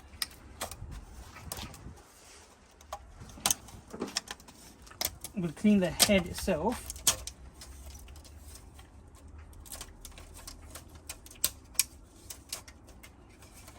So look, turn it around. See, there's your water rust area. And if I Yeah. show you there, the pockets. Look at that, Oof, look at yeah, that. so we'll have to clean all that. But luckily we got our water in the pistons, which is a good sign. If you see the board looks alright as well. So there's no Okay, that dust over there is, I think, when we were grinding the stuff. I yeah, reckon. possibly, but I mean, look how dirty that is. So we can wash this, clean this. I mean, not wash this. We can clean all this off. Give the head for skimming. Get the head skimmed. Put everything back together. Get the head gasket. Yeah, the head gasket. I mean, it's split from the sides, isn't it? If you turn this, turn the Yeah, side. look at that gunk. Yeah, look at yeah. that. So there it is. That's what the dirt was. And if you turn around, you see the side of it, or the other side.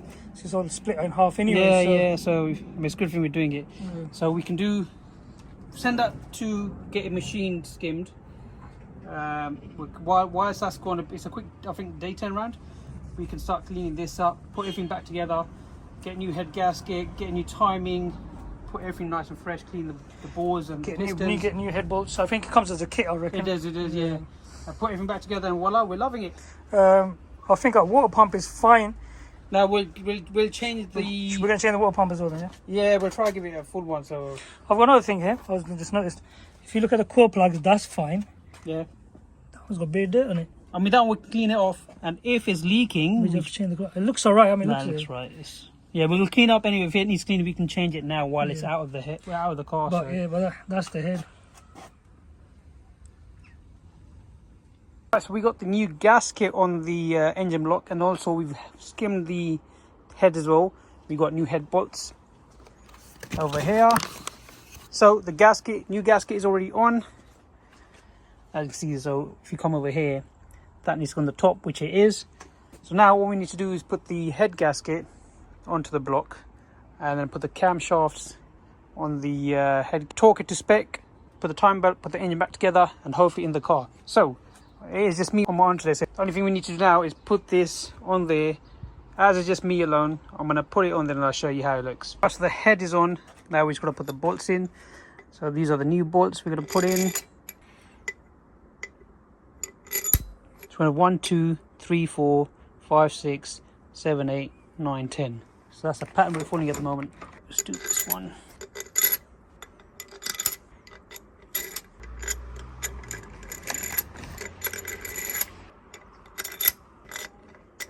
Okay, so I'll just hand tighten it for now.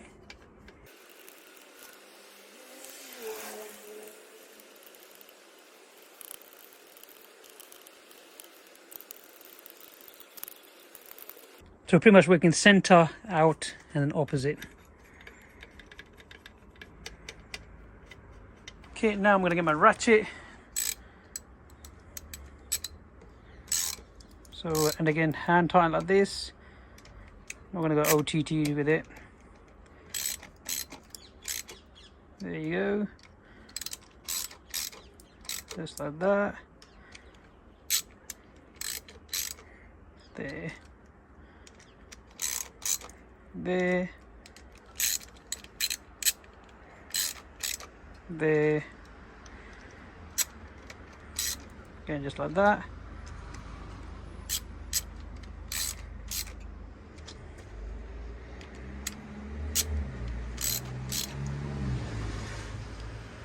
And we're finally looking like an engine.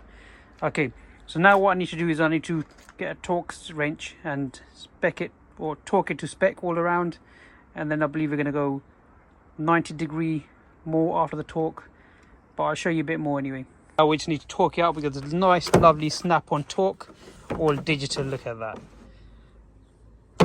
So the head bolt should be 25 Nm. Well, you're currently at 16, so let's move this forward.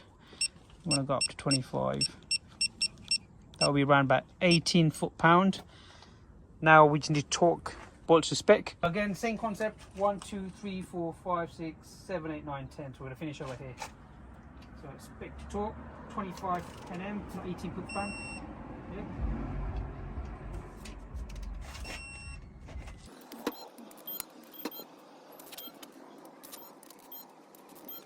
We torqued it to spec, and it's all looking nice and neat. Next thing we're going to do is we're going to put the camshafts with the bridge caps, and that should be 8 Nm. So I'm going to set this down to 8 Nm. You do not need to Loctite at the moment. The only thing we're going to Loctite are obviously your tensioner bolt, your timing belt pulley, and the camshaft itself, or the camshaft pulley. Put the caps over here for now. I'll line it up like this. And the reason why I'm going to do that is because I'm going to put a bit of oil all around here, and then I should put it in, torque it to spec. Okay, so I'm going to put a bit of oil in there, 5W30, just to grease it up a bit.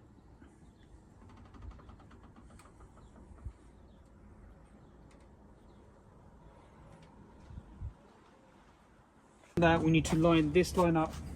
This.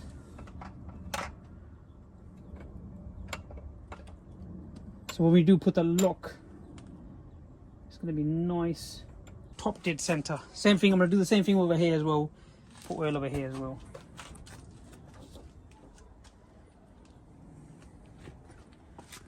That obviously goes over here. So just to go over this one, we did 25 Nm, which is 18 foot-pound, this way, like that, all the way around. And then we did 190°, which we didn't get on camera. We did 190°, so we did 80° turn angle, and then 80. So we went all over again, and then we did 80 again, so 190 in total. That was the 3 steps.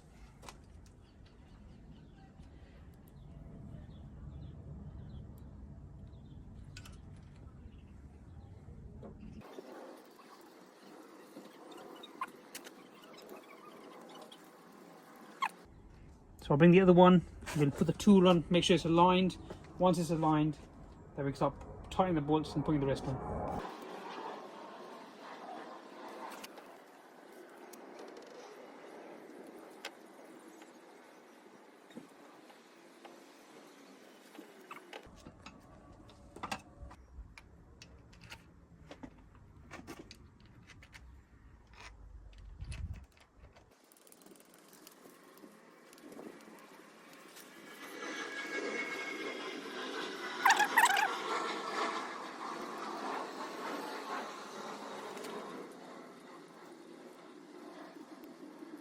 done hand tightened already on all of them, so I'm going to just tighten again with my hand, but with a bit of extension. Just when it gets tight, I'm going to stop, move on to the next one so it evenly sits, just like that. So no force, just nice and easy, back and forward until it sits evenly.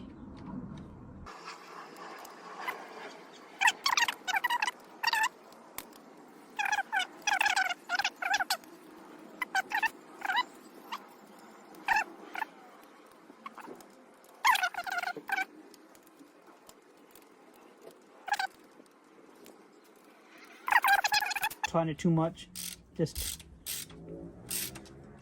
so if I held it from here I won't be able to tell, but I'm holding it from here, and there you go. See, that's nice.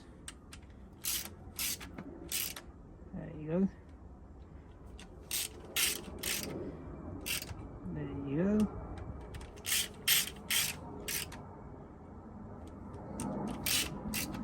Yep. Nice. Same sequence as with the head bolts.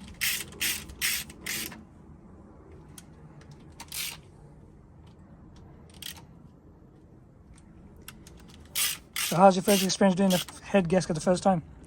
Quite easy. So far it's going good, but again we're going to find out when we put the car or the engine in the car, start it up, and if it runs smoothly, then goal achieved. Then I'm going to be doing a lot of head gaskets, a lot of engine rebuilds.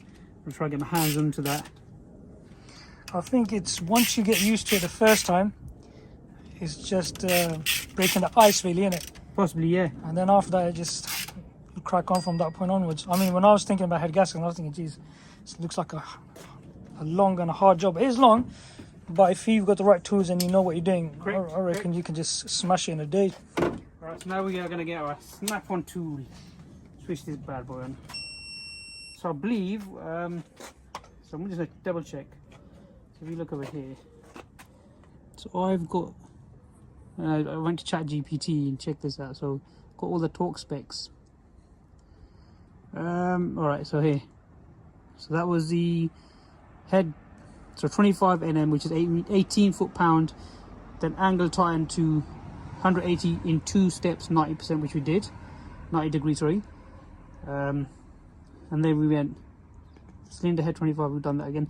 Camshaft caps bearing bridge, which are these over here, which we're doing now. 8 so nm. ChatGPT is saying 8 Nm, tighten gradually in sequence from center outwards, which we have. But I'm going to double check this. Zafira B, 1.6 petrol, camshaft bridge cap torque spec, yeah, there you go, torque spec. So Zafira B 1.6 cap petrol camshaft bridge cap torque specs. Just to double check it. Let's see. There you go. So main cap bolts, no, they're not it. Crank bolts, no. Cam caps, no, this is cam caps. Yeah, that's it. So this is, they're saying 6 foot 6 LB in it. oh no, 6 foot-pound, which would be, yeah, so that's fine, I think. Guys, let us know, is this right? Should it be 6 foot-pound? If I go to ChatGPT, is it, where's it going? Back, I think. Yeah, next name the other way, right? Yeah, 8 Nm. So I mean, I don't think they're that tight, because I think they're sitting. So if you look at it now, it's sitting nicely flush all the way around. If you come around this side over here as well, show them this side. This is all sitting flush, and I can, because it's hand tightened perfectly. Now I can just do the Torques. yeah. So Torque again, it up, torque it up. work from the center.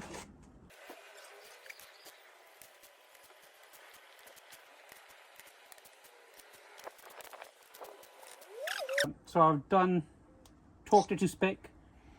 Now what we're going to do is we're going to take the cam pulleys off, so we can put the rocker cover. No, before we put the rocker cover, actually, we can start putting the plastic covering on the engine.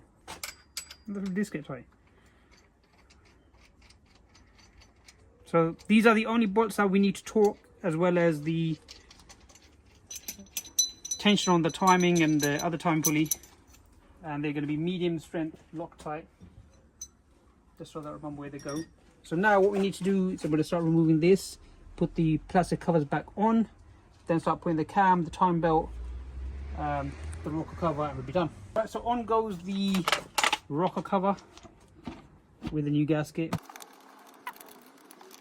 Tighten it from the center, a bit of hand tighten, center,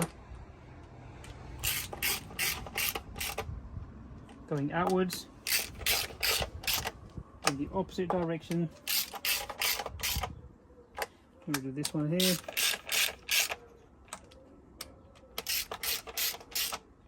I can't put the spark plugs or the coil packs because we are waiting for new ones. So we're just going to put the cover back on for now. And hopefully before you get the engine ready to put in the car, they will come and we can put them. For now, we are going to put this cover back on the front cover for the cams and the head. There you go.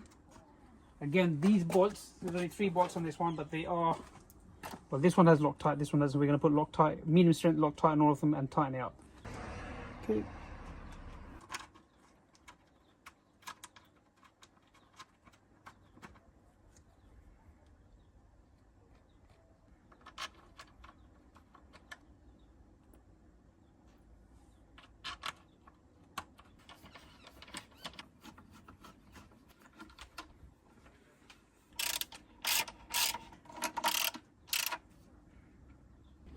I'm going to lock this one up first, and then I'm going to put the tool, so I'll hand tighten this for now. Perfect. And now you can go get the tool from this one, from this bad boy. I'll show you. So these are the tools we're going to use to lock them up. So we are going to lock them up. There you go. Oh, so the lines match up with the lines. Match up. Hopefully this is the right way, or it could be this way. Makes no difference, no, does it it? is, because see the groove here, see it's in the back of the pulley over here, Oh, which right. that pulley don't have that. So we now know, there you go. And again, we're going to put medium strength. You know what, I'm running out my Loctite. That's enough for that. Perfect. So again, we're going to hand tighten it.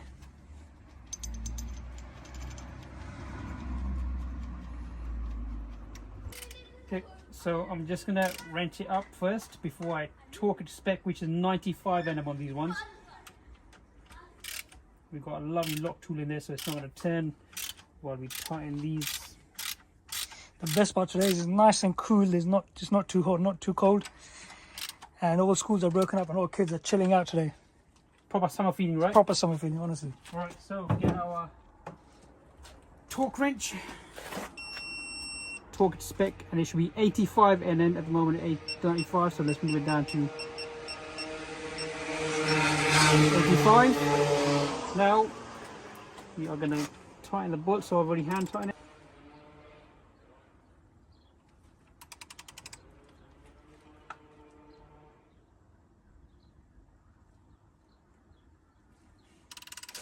That's 81 at the moment.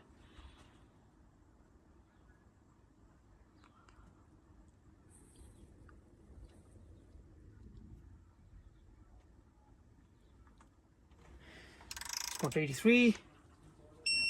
Hey, 85. Again, this one here.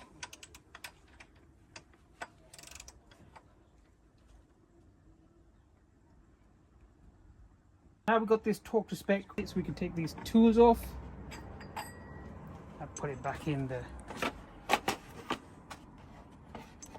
I believe this goes over here, and this one goes like that. Put this somewhere safe. Now comes the best bit, and that is the new timing kit. Now if I compare, so this tensioner to this tensioner here, look at the difference. So I was thinking, you know what, this isn't the right one, but when I read the leaflet, as you can see, that's the old tensioner and that's the new tensioner. So it's a new system probably. So this would obviously go in, and we are going to Loctite this again, medium strength. The only high strength we're going to Loctite is the camshaft pulley over here. But for now, let's get the bolts out.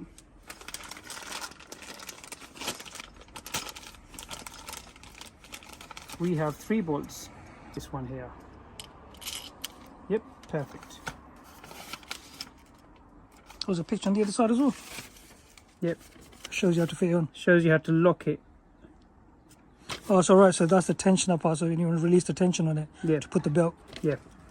So so obviously you put the pulley on, make sure that goes on the bottom. Once it's tight, then if you want to release the lock and tighten it up. Yeah, so when the belt goes in, you can tension it up basically, Right. innit? So that's to pull it up. They haven't given that tool though, but I don't know, we'll have a look.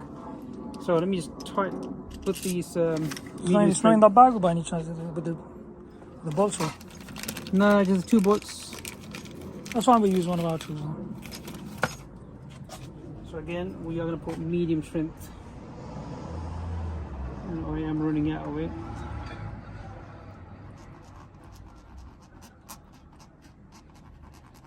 Probably a bit too much, but okay.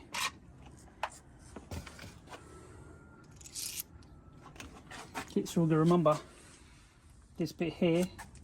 So this bit here should sit in there.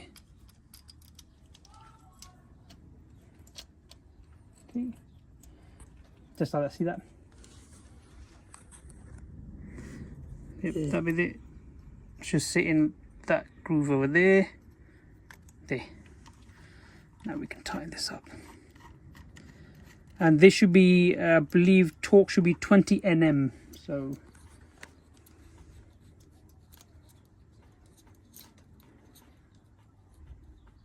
Oh yeah, it's got arrow pointing there as well. So basically what happens is when we tighten this, we're going to keep it loose, put the timing belt, push this around, so this should be coming, and it kind of, see that release, so it tensions all the way up, and then we're going to tighten it when it's tensioned. But we'll leave it like that for now.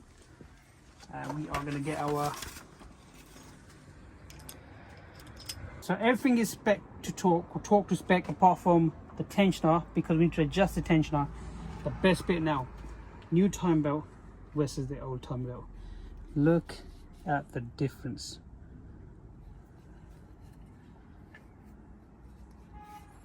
Crazy. The bottom bit first. And it goes around the tensioner.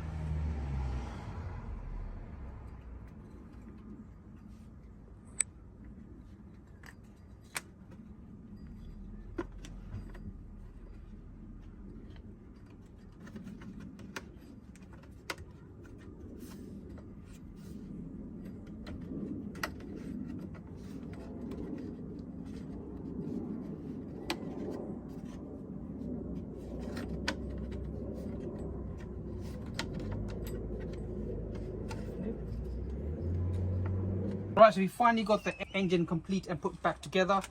Everything's done. Now we just need to put the loom on. We also got the ECU, right? I think that is the ECU.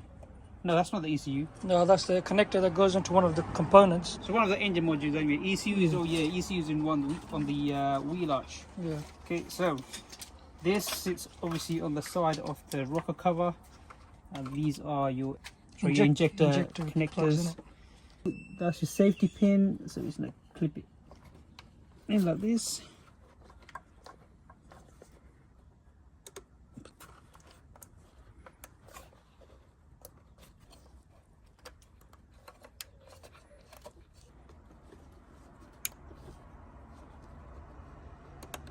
This clips on. Perfect. So this goes in like this.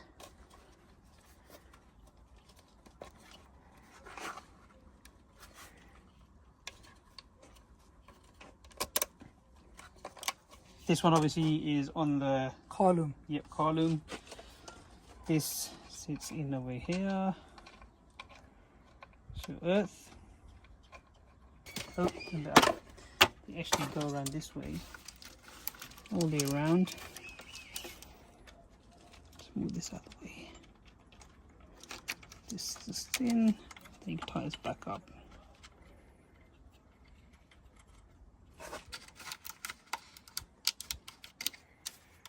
Okay, leave that there for now. Put this car back on. Now look at that. New timing belt. Oh yes.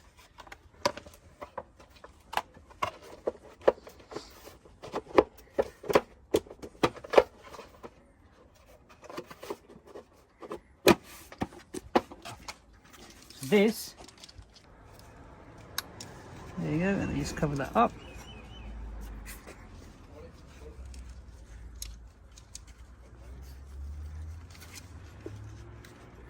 So, okay, go like that, and there like that, and then this is over here, do that, there you go, this is in like this, this plugs in over here,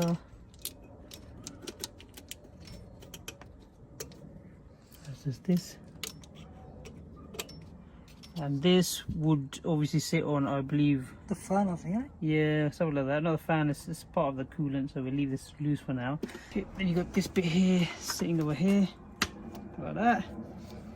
And this runs along this side over here, so we're gonna just maneuver this inside like this. Should have put this in earlier, but no biggie.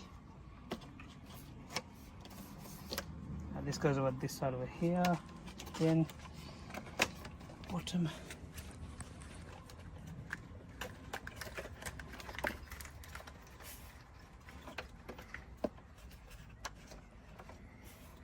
Into here.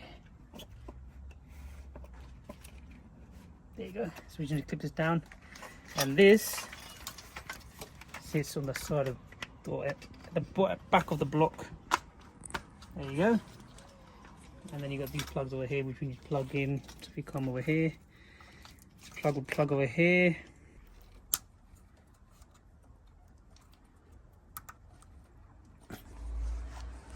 You got the earth over here. Plug over here. It's like a puzzle, huh? It is like a puzzle, and this sensor on the bottom, which I should have done earlier. No big deal. Block. We've got all this loom coming in and behind the starter motor, and we've got all these plugs. We've got the oil sensor, which is over there. That I'm going to plug right now if I show you. Again, we've got that safety clip. Put that down. There you go. You got a sensor.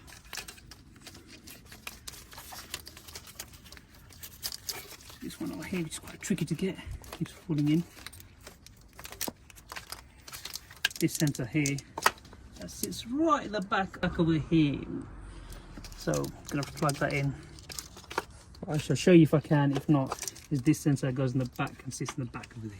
Okay, that plugs over there. Got all this plugged. This one is obviously for the coil pack, so and we can put this back on, and this goes over here. Right, so it's pretty much completed. The loom is on. We've got a few plugs that are obviously not connected. That's because that's going to connect into the car, and you've got the air box as well that can disconnect. So guys, that is your rebuild of your head gasket. You're right, we should have done it in the car. The reason why we didn't do it in the car, because we were going to do an engine swap, which we didn't flopped. So this was plan B. So we stripped the head, we gave the head for skimming, we've put new timing belt, new gaskets, new spark plugs, new coil packs, pretty much service it apart from oil and oil filter. So we're waiting for the part, but what we can do, put it in the car, and then we can do the oil filter and oil. Now if you see over here, the dipstick is obviously broken, so we've got a replacement from the parts car. So we need to put this back in, but I'm not going to put it in yet. I'm going to put this in the car before we do any further damage to this, keep this somewhere safe, and then we'll switch them over. But guys, I think that's the end of today's episode for the head gasket rebuild. Comment, let us know how we did. Obviously there's a lot of errors that we have probably done. You guys have probably seen it, so let us know. If you haven't already, please consider to like, subscribe and share. With today's episode, we are going to put this bad boy in this car over here, And if I just go over it from the previous episode, stripped the head, we got it skimmed, we put a new gasket, we did the new timing belt, put the block back together, put the head back on, connected all the wire loom, we put all the accessories on, intake, modular top, pipes. Now it is time to put it back in the car, hopefully get the car running. And hopefully the head gasket issue is all resolved and sorted, and then we can start modifying the car. Nevertheless, let's get cracking. Let's get this bad boy in there and let's see if it fires up. Before we do that, we need to do a couple of tests and we need to change a couple of things in the engine bay. Obviously, we might as well clean it while we're doing the test. So the previous owner told us there was a heater matrix leak. Heater matrix in the car. Now what we're going to do is get a pipe, hose pipe, put it in there, chuck a lot of water in there and see if it leaks from the inside. As well as that, we also need to change this shifter linkage. As you can see, it has seen better days. This should actually be in like this, but as obviously the springs have popped out, so we need to change this. We got a new one there. We need to change this dipstick and obviously put the front manifold in as well. So first things first, what we need to do is remove the glove box, get access to the heater matrix, put water through the pipes at the front and see if the heater matrix leaks. We have the heater matrix right in front of us, and now we are going to get Abs to put water in the pipes. We're going to keep an eye out, see if you have any water leaks from this heater matrix. I'm going to try to hold this pipe.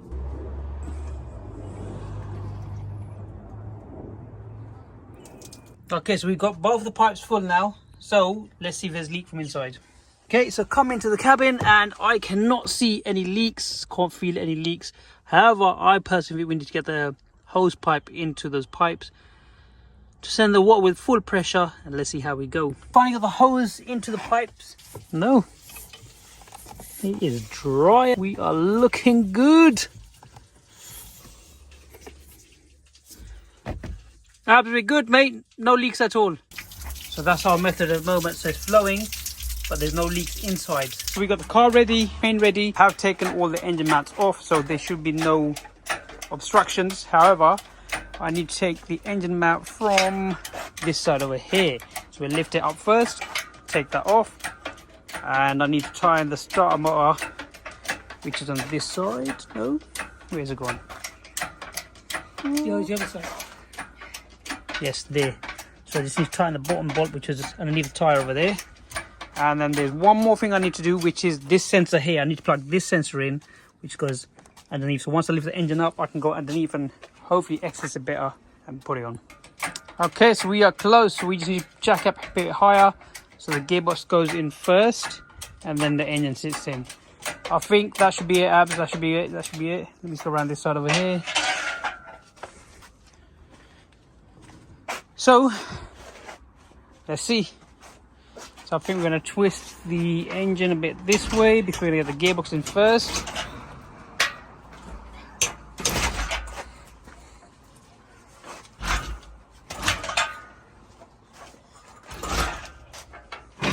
Hey, hey, gone. You good? You good?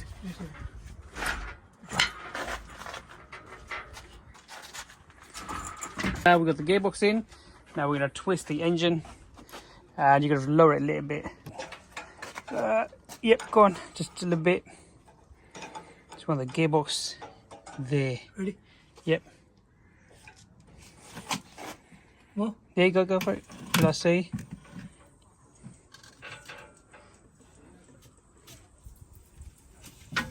Okay, hold on. Okay, oh yeah, we need to do one more thing. We need to take that pipe off, heater matrix pipe. From the back? Yes. Where's that pipe gone? This pipe over here, so they bypassed it. We need to take this off. Okay, so we're nearly in, half in, we're 50-50. Got Abs. Gonna have to, push it in and hold it. Now we need to, push it in. Okay, so we've cleared the alternator with this lamp panel. So now we can move the engine more in, and then we're going to get the gearbox stuck there. So let me move the engine a bit in while Abs might have to lower it, but give me a second. Push it in a bit. No, so we're in now. So if I keep it like this for a second, let me show you where we're stuck now. So see that gearbox mounting. So now Abs, you need to lower it a bit while I push the engine in that way. Ready? Yeah, go for it. Slowly, yeah? So that needs to come underneath. There you go, look at that. Look at that. Yep, you're good, you're good. More? Yep. And we are in. That's it. Yep. One engine in the car. Beat that. Didn't take that long, to be honest with you, fair enough. We did have to take the dipstick off because it kept hitting this washer bottle. Well, we should have taken the washer bottle on. However, we do need to change the dipstick, so that's fine. Now, what we need to do, we'll connect the heater matrix pipe. We've got enough excess. Then what we'll do is we need to remove the linkage. We should have done that before, but we haven't, so we'll do that. That's not a biggie. We shall position the engine properly. So that's underneath the mounting, that side. This side's already off, so we can bolt it back on. That side should align easily. And we're good to go. We need to jack up now. So that there positions up. There, that's it. So that's positioned, so we can bolt that up, push it in. Once that is bolted up, then we can lower this and put the mounting on this side over here. But everything else looks in position for now. Finally got the engine in. We've got the gearbox mounted up or bolted up. As you can see, come around this side over here. We've also got the engine side mounted up as well. So now we can lower the engine crane, remove everything out of the way. We'll still have some wiggle space to get the front mount and the rear mount bolted up. Engine is sitting on the engine mounts. No support from the engine crane. That's it. That should be it. It's always a satisfaction when the crane comes out like that.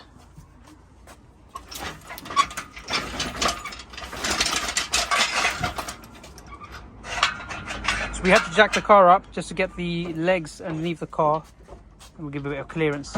So let's remove the jack. Let's connect the engine. Let's put everything back together, and let's see if it fires up. Of course, the jack. Lovely. So now we just need to put the engine back together. The lube, the top module, heater matrix pipes, put the rad pack on, the manifold. Obviously we need to change the oil filter, put new oil in there, attempt to start the car. Guys, just when we thought everything was working well, we had the engine in there all mounted up, but we have to remove this clutch pipe, and the reason being is because whilst we were putting the engine, maybe we didn't notice earlier, or something happened when we put the engine, but look at that. We can't figure out where this is connected, so we had to remove the panel at the front to get access on the back. I mean, it's moving 2 steps forward and 3 steps back, or 1 step forward and 2 steps back. So we've disconnected, we removed this, we disconnected this. Oh, I found the culprit. Go on. There it is. See that pipe broken underneath? So it goes to that.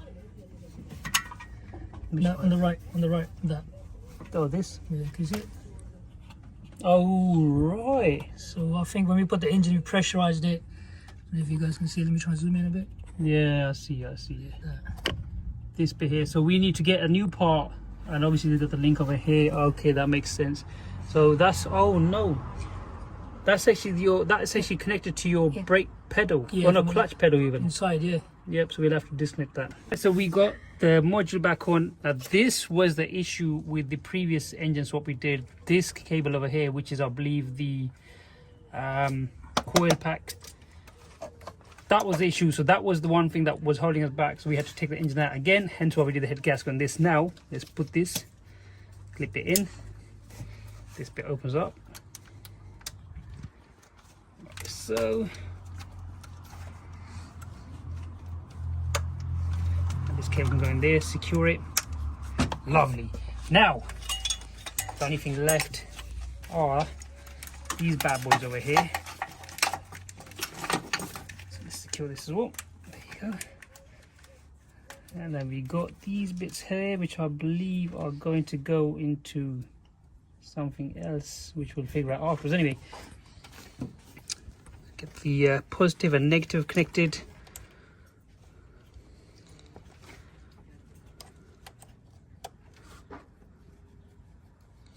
And then you got your negative, which is this one here. Okay, so we've got the cables connected, everything's all connected up now. Just a few little things that we need to connect, but before we go any further and before we connect the heat and metrics pipe, we are going to take the shifter linkage as I showed you earlier. Look at the springs have been destroyed. We have a new shifter linkage, and this is how they should be looking. Springs should be inside over here. So let's remove them, let's put these ones, the new used ones on, and we're on our way. Nice and easy.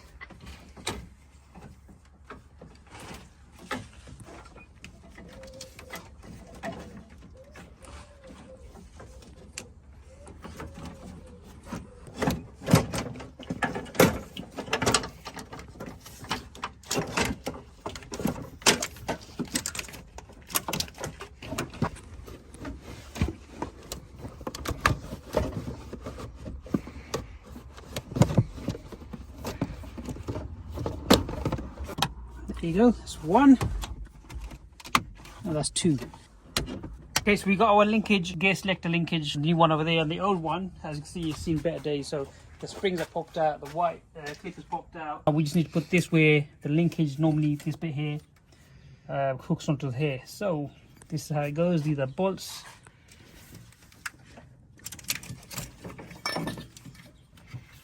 Face it this way. Can you see it? Just about. Come from the top, bird's eye view is better.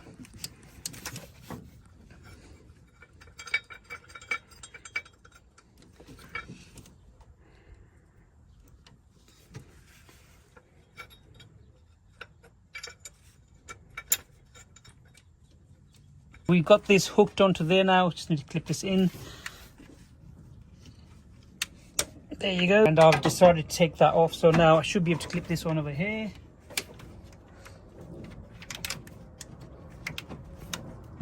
There you go. So that's all complete now. We've got the gear selector linkage shifter, or linkage shift gear selector, whatever you want to call it, all hooked on. So now we can go ahead and complete the rest of the car. This bit here we can leave open, reason being because, like we said earlier, we or someone or somehow your clutch line has been destroyed. If you see over here, that bit over there, I think we showed that earlier, but look at it. So if I show you, so yep, that bit there has been destroyed and it's disconnected from here, so we are gonna have to look for a new part. Hopefully it should come in a few days and we can crack on with completing the rest of the car as well. We're actually getting some progress done apart from the clutch pipe. We've got the exhaust on, the manifold, the gaskets on, we've got bolted everything up, dipsticks, new dipsticks on, or used new dipstick. Now we are going to put the rad pack on. Once we get the rad pack on, we'll put the coolant bottle on, and then we'll try to fire the car up and see what it does. Hopefully the head gasket is resolved. On goes the rad pack. First thing I'm going to do is plug this plug here in over here, which is the fan. We have two plugs, this one here and one over here, so 1 and 2. So if I tilt this over, plug this over here first, and then we can plug this like so. Yep, perfect. Now we can put the wrap on. So we've got everything back together, engine is in the car, now it's service time. So we're taking the old, we drained all the old oil, we got the old oil filter out. We've got a new oil filter here, we've got a new cabin filter as well as air filter. Also we have, well, we had to buy 2 of the bolts because we didn't know which one it was, because in the system there's 2, but obviously it's the one with the Torx. We got a new something bolt as well. Put the something bolt on top of the oil. Before we do that, even put the filter on, then start putting the other filters on the cabin and the air filter. The reason why we haven't changed the water pump whilst done the timing belt and the head gasket is because the previous owner, which did change the water pump previously, is not long ago. That's why we left the water pump, so we know the water pump is good. We assessed it and it's good. For now, let's go ahead. What we're going to do now is we are going to put oil into the oil. Oh, we put oil as well, don't we? Yeah. I'm going to top this up with oil.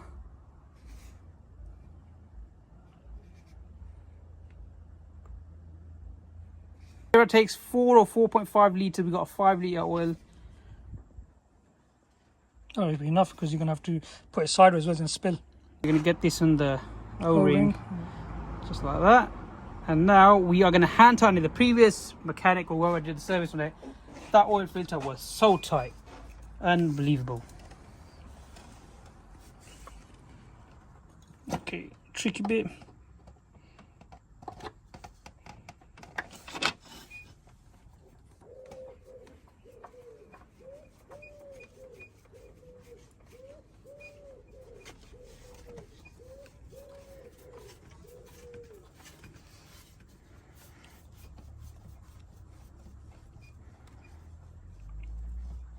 Okay, just gonna hand tighten it as much as I can.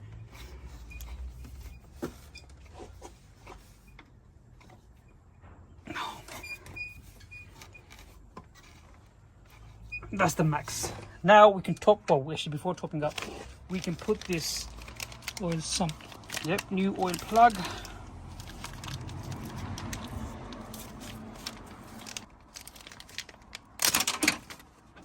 There you go. Okay, so check the difference out between the old oil sump and the new oil sump bolt. Now we are going to torque this up to spec, which is 20 Nm or 15 foot-pound.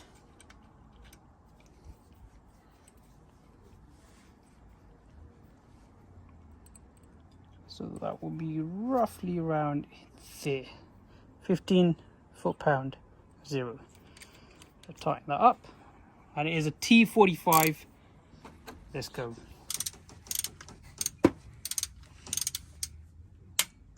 Now we can top up the engine oil. It's probably going to leak all over the place.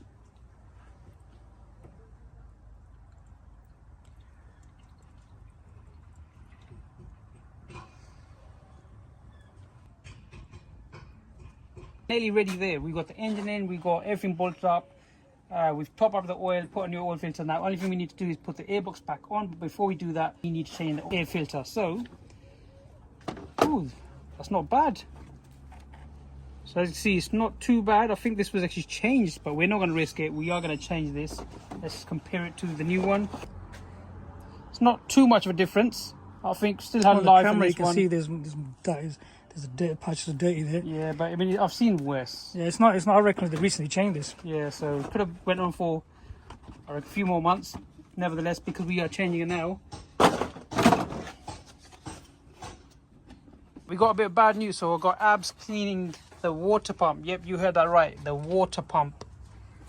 As you can see, we thought the water pump was changed as new, but No, we were told that the water pump was changed. Exactly. It's a rookie mistake. Well, we shouldn't have trusted anyone. Yep, so look at this. I mean, from here it's not too bad. It looks okay. But when we opened it, it was leaking. We put coolant in there and it started leaking from the side. It was like a waterfall. On top of that, that T-piece pipe here, we had to replace as well. That had a leak. After that, it started leaking from the side and we thought, what? And it was a water pump. So this is the old water pump, which is out. Good thing we are changing it. Yeah, it would have been better if we had changed it while we did the timing belt kit and when the engine was out of the car. Look, however, the best thing was, at least when we put the water in and we saw the leak, we obviously the pipe was leaking itself. The yeah. So we had a spare when we changed it. Then we still had a leak, and when you went down ZDU and you saw the water pump was actually leaking. So we actually removed the front bumper. So we it had worked it out good from for the us side. actually that we found out now rather than later. Yeah, I mean, it's good we change the water pump now rather than, like Ab said, rather than later when someone's driving it. So this is the old water pump. I'm going to put it over here. And as you can see, look at the rubber seal, seen better days. So you don't put any sealant on this because that is a seal. And this is your new water pump.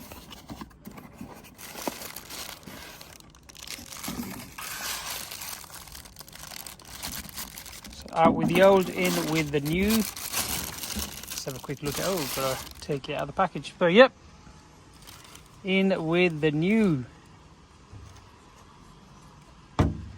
Spins freely as they both do. Unfortunately, that was leaking, so I mean you can see why. If you look at this, I mean look how flat that is. My dirty nails.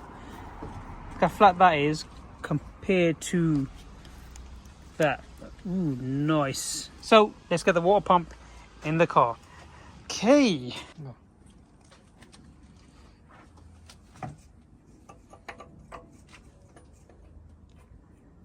Finally got the new water pump in. It's torque to spec 8 Nm. Now we're going to top it up with coolant.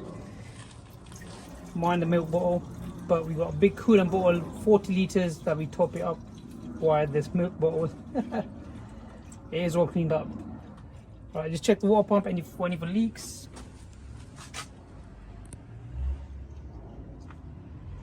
Looking dry at the moment. And the pipe, the T-pipe. Looking dry as well. Good. Good news so far. Which means we can start the car up. It's always scary when you see these bubbles because when it's leaking as well, the bubbles were going like this and it just flushed everything out. But bubble obviously means releasing air, which is good. It's topped up over the max, so when we start and the thermostat opens, it'll suck more into the heater matrix. That's good. That's good. That's good. That's good. We should have pipes in the heater, and we should have water going to the heater matrix as well, which is good. We got water flowing everywhere, and any leaks, Abs? I can't see anything at the moment. Alright, so I'm going to leave the cap of the coolant open whilst I put the water pump pulley on, and then we shall put the battery and start the car up. But I'm not going to put the air filter in, reason being because actually no, I suppose we could do, yeah, we could do, and then we can start it up. See, keep an eye on the water pump. So that's the water pump pulley. So we have everything back together, airbox, we got the battery in, we got the coolant topped up, and everything's level, nothing's dropped. So now it's time to start the car. So let's start the car, see what happens. Okay, so this car does need a clean, but let's see if we can get this car started today. Make sure it's out of gear.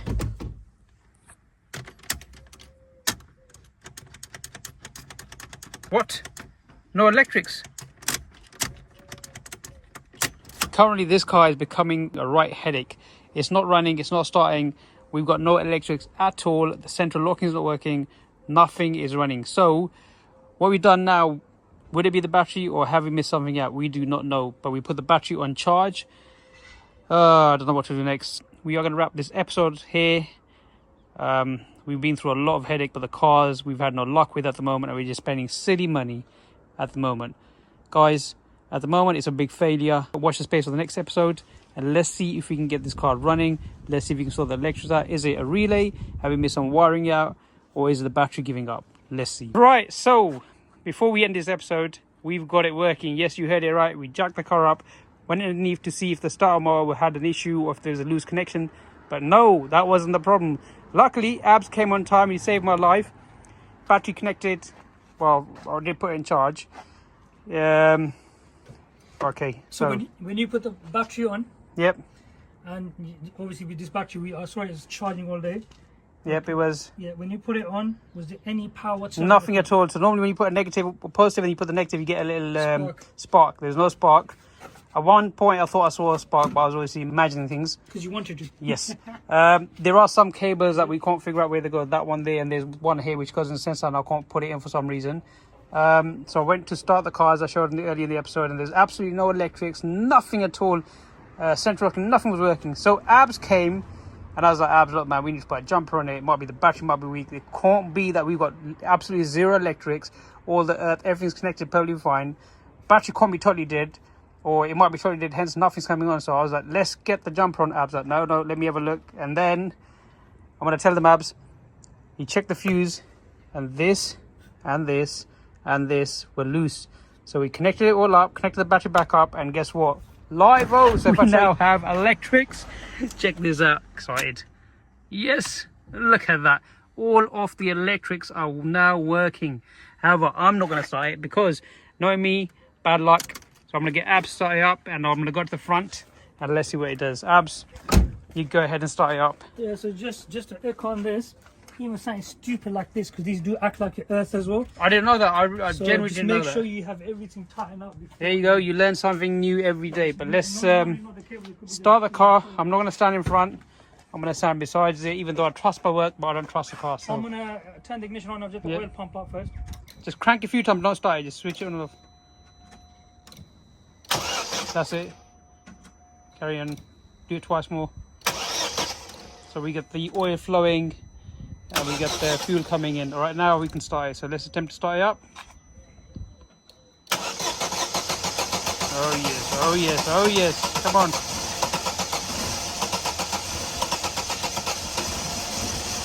Yes, yes, yes. It's lock. Ooh, sounds so smooth. It's missing a little bit. It's missing a little bit. New water pump, new time belt, new gaskets. Top up the coolant, got fresh oil in there. It's hunting. Yeah, let it run for a little while, let it circulate. Let's see, let's hear the exhaust, or let's see, let's have a look at the exhaust, shall I say. Absolutely no smoke at all.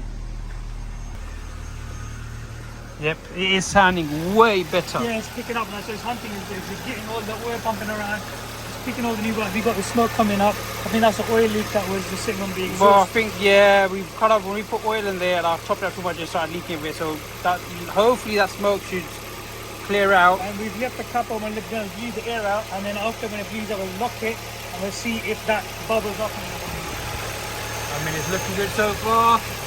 Sounding sweet. So this is coming the inside. I bet you the engine check light will be on.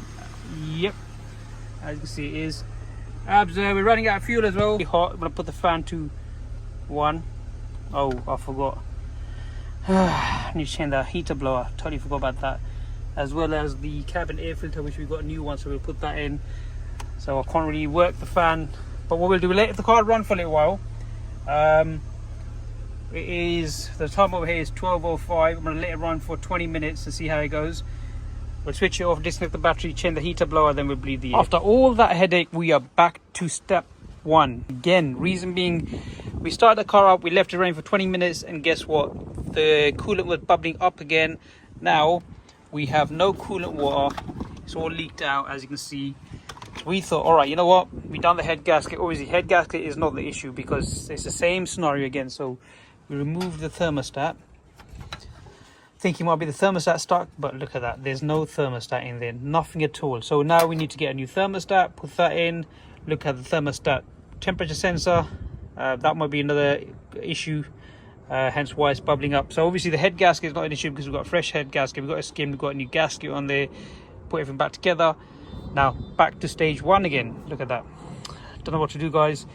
If you haven't already, consider to like, subscribe and share. We have done so much to this car, but we've still got the same issue. Got to put a new thermostat, get a new sensor in, or actually, you know what, it could be the rad. I have another the fan, sorry, I have another fan kicking, so that could be another issue why it's boiling up. So don't know, let's see what happens. We have just received a new package. What is this package? Well, before I show you what it is, let me show you what's happened with the car.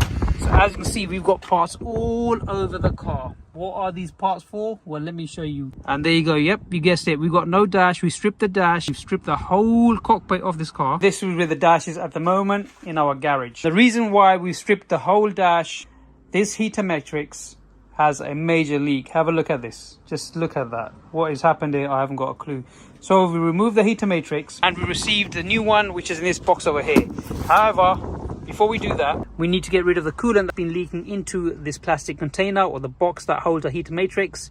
Once we do that, we can put the heater matrix back into this box over here and put everything back together. What a mission. I couldn't get this on, capture this on camera, but got both the heater matrix pipe on, bolted the heater matrix side from the engine bay going into the cockpit. Still need to put the air con pipe on at the moment. However, heater matrix box is in, secured, and it's going nowhere. I've secured it from the bottom as well. You get these pins that you secure it with as well. So this is separate. Like I showed you earlier, we cleared that coolant water from there, cleaned it all up from inside. Now, interior is disgusting. We are going to hoover it before we put the dash back on. Or we'll put the dash back on because the hoover needs from the bottom anyway. In the future, we are intending to remove the cloth seat and put something different, obviously leather. Hoover will clean the car when that stage comes. But for now, I just want the dashboard in, start the car to make sure that there's no more leaks from the heater matrix. So guys, got another problem with this Zafira.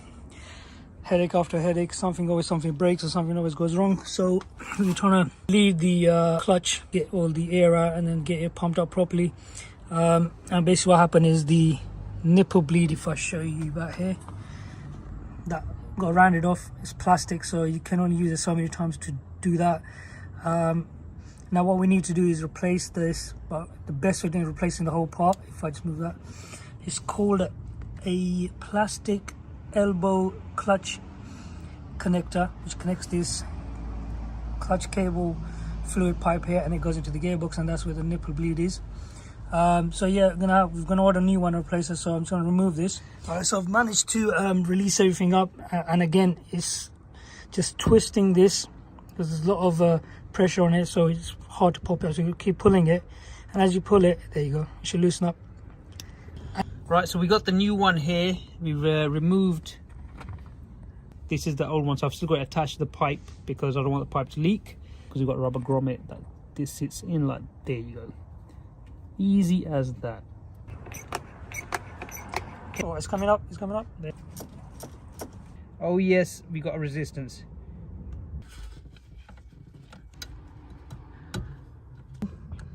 Pull this collar back in, like so.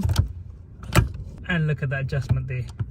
So we finally got the dashboard, all the trims in. We finally got the car running. We got the brake switch in there. We've got the steering wheel temporary put in there with the airbag, so no airbag lights come on. Engine check light is on. Reason being is because the O2 sensor in bank 2 needs replacing. ABS is on because we removed the relays for one of our other cars. Check something. The system is not fully in. We got a surprise over there.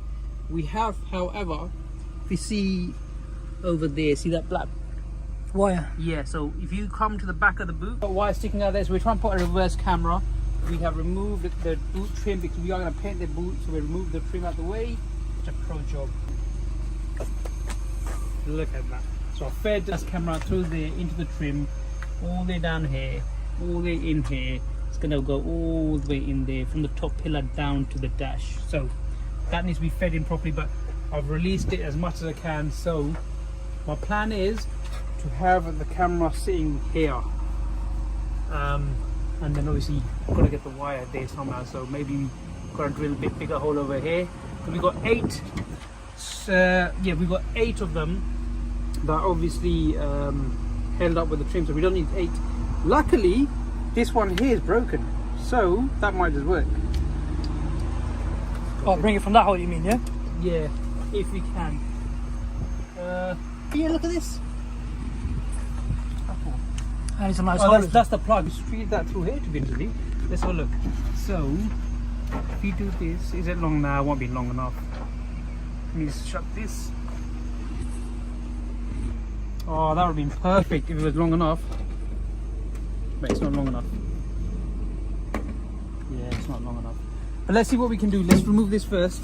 Let's see what we can do. Why can't we put the camera underneath on the far side over here? Oh, but then it moves too much to the right. Oh yeah, you're right. Yeah, no, you're right. Yeah, but when that, you need to centralize the camera in the center part. Rather Yeah, you do. You center it. than centralize it. We have finally completed this Zafira. It's mechanically sound, starts and drives and stops. We've done the head gasket, we've done the thermostat, we gave it a full service, we changed the gearbox transmission oil, and now it's on to the next episode. So this is the end of this episode. In the next episode, we are going to start doing modifications or upgrades. And the upgrades we're going to do, we're going to put a reverse camera, front VXR bumper. See, we already got the VXR rear boot with the spoiler. Definitely get some alloys. 100%, we're going to change the interior to leather interior. Get the nasty steering wheel, we need to get rid of that as well. You see, the stereo is not fully in. Reason being, because we got an Android upgrade coming. But now the interior has definitely seen better days. But nevertheless, we are going to change or gut this interior out, and we're going to give it a full clean, I want to say a valet, and we're going to change the complete interior, hopefully restore the inside of this, because this is looking really bad. And also, as you can see, the bodywork of this car is absolutely nasty. Do we need to respray it, or can we restore the color of this by giving it wax polish and compound? So currently, if I show you, these are the upgrades that we bought for the car. We have a front VXR bumper, and we have ordered a toolkit to place the Android system, and also we have ordered a new Android system. If you enjoyed this episode, don't forget to like, subscribe and share. We got some lovely upgrades, check this out. So we got some nice black leather interior with front seats, middle seats, and we got the 2 rear seats. So we also got a front VXR bumper in black, and look how sick that looks. Now we just need the car here so we can start cracking. Now that we got the car in, we can start cracking. So many things that we need to do today. We got the front bumper, we got the leathers, and we need to start taking the interior out of this car as well. Look how disgusting this looks currently. So we got the 2 of the rear seats loose, and they can come out. And that's how easy it is. And look how empty that looks already. So we got a nice open boot. Take out the other side of the seat as well.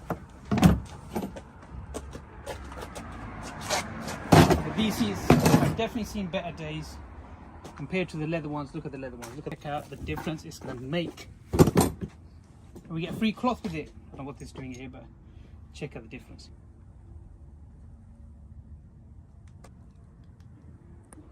We can now remove the rear bench. We're having an issue with the front seats, but we'll leave that towards the end. We're going to remove the rear bench. We'll give a quick hoover and we'll put the leather interior back in. Oh, I'm out of breath, and we got the rear bench out as well. Look how big and spacious the boot is.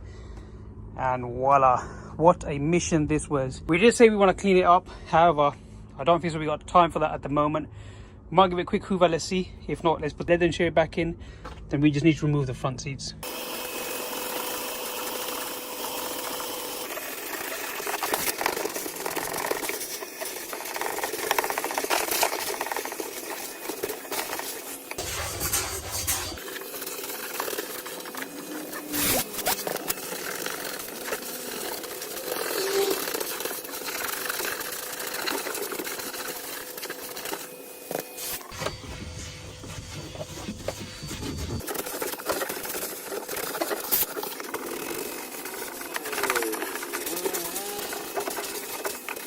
A mission, but we got the car hoovered up, we got the bench, and we got the rear two seats in the car. They're looking so much better already. Now we need to remove the front two. Don't know how I'm going to do it because we're having an issue with the seat belt. The bolt is rounded off. What can we do? Let's see. All right, so we finally got the seat belt off, and it was the T35, and as you can see, this bolt is rounded off. It's nasty. So luckily we got this side and that side off, so we can take the seat off or seat out of the car now, hoover the front, put the front leather interior, and then we can turn our attention to the door cards. Now, the issue we can have with the door cards, this door card here, or these, which is not the Elite model, so this car over here only has 2 front electric windows, whereas the Elite has the rear and the front. So we are going to see if we can just get away with removing the cloth trim and putting the leather trim on the door cards itself. Hopefully that should work, but we'll have to remove the door card and have a look behind how we're going to do that. But for now, let's remove the seats.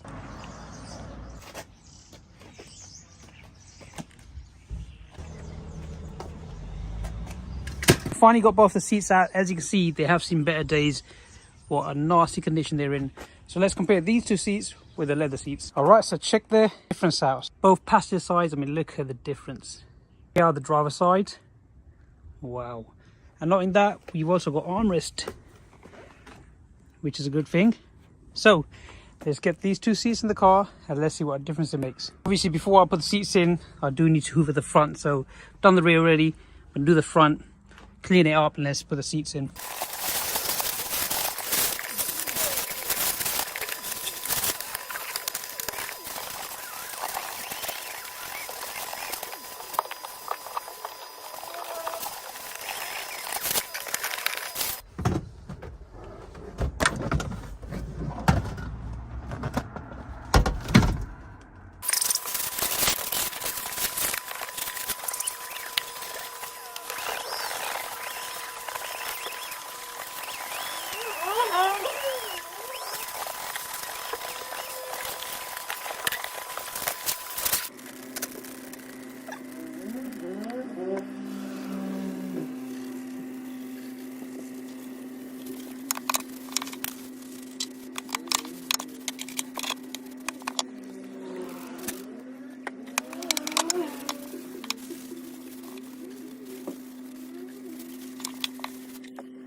I finally hoovered the car, put the front leather seats in, so all the interior is in, and we replaced this bolt with a new one. So no more spinning on that one, just check the transformation.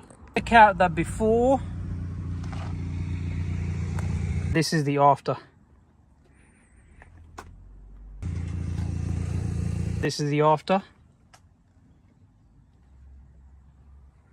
So we've got the interior completed apart from the center dash. So we got all the trims on the dashboard. Reason being because we're trying to get an Android system in there with the CarPlay to get a reverse camera. The next thing we're going to do, we see the steering wheel, we got the stereo. I'm going to change the front bumper and put the VXR bumper because I really want to see how it looks from the front. Now this is the moment that I've been waiting for. So we got the car pushed back with the front VXR bumper next to the car. Let's see how it's going to look once it goes on the car. Oh, that is going to look sick.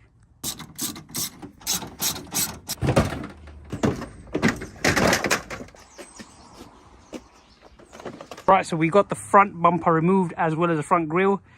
Let's just compare the two bumpers. Oh, huge difference. We've got a big mouth and we got the OEM spec. Which is going to look better? Let's see.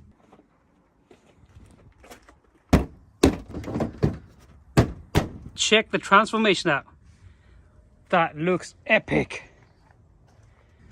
Where everything are lined up, apart from this bit here.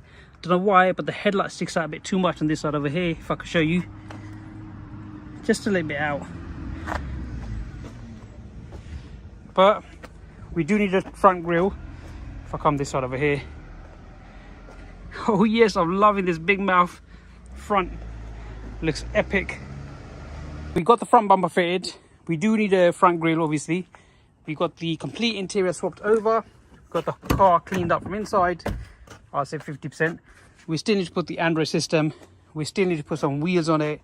And we need to power up this electric boot. Change the steering wheel because it's nasty. We need to paint the boot because it's a VXR blue on there at the moment. We need it to be green. So, we've still got quite a lot to do. Let's see how it goes. Should do, to be honest with you. Yes, if I leave it like this. That's actually not a bad fitment. Yeah, I like that. Let's have a look. That actually gives it a facelift look. That's not bad actually. So I'm actually liking the chrome touch to the front bumper. It's not looking too bad. Guys, let me know what you think. So as you can see, we've got some wheels for the Zafira and they're cambered at the moment. And the reason why is because they're not sitting on properly. So I've just put them against the car just to see how they're going to look. And I reckon they're going to be looking all right. So we've got the front wheel, we've got the jack on here. They do need a bit of refurb inside, but that's not a problem. So let's just test fit the wheels, see how they look, and then we can go ahead and do a bit of refurbing there. But if I show you the other wheels, they're not too bad. We've got curb rash around the edges. Again, we can refurb them, that's not a problem. We'll be in another episode, but for now, let's get the wheels on the car and let me show you how they look.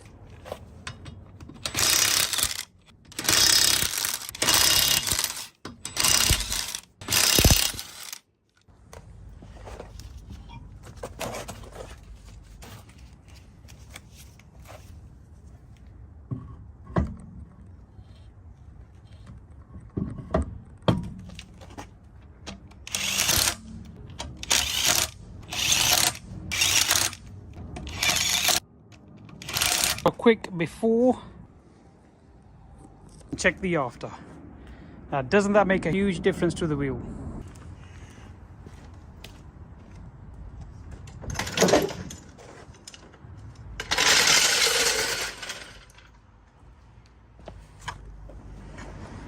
Now tell me, does that look sick or does that look sick?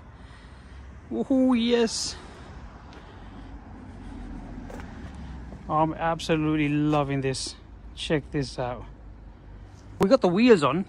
It is looking nice. However, I'm not too keen on these wheels, to be fair. I mean, you tell me what you guys think of this. It's not looking too bad.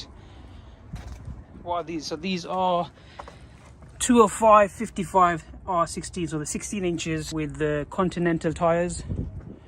Got a nice grippy thick thread on them. I mean, I don't want to go OTT with the car. I just want to look just slightly above OEM spec. So not too basic, not OTT. So we got the VXR rear spoiler, we got the alloys. If you come inside, nice black leathers all the way around. Still a mess over there. We've got the Android system, which we still are working on. We do need to change the steering wheel. The steering wheel has seen better days. I mean, just look at that. Looks nasty. We butchered the steering wheel. This wouldn't come off, so we look at that. To cut in from there a bit. We still need to put our boot release button there. Still need to do the door cards. As you can see, the door cards have seen better days.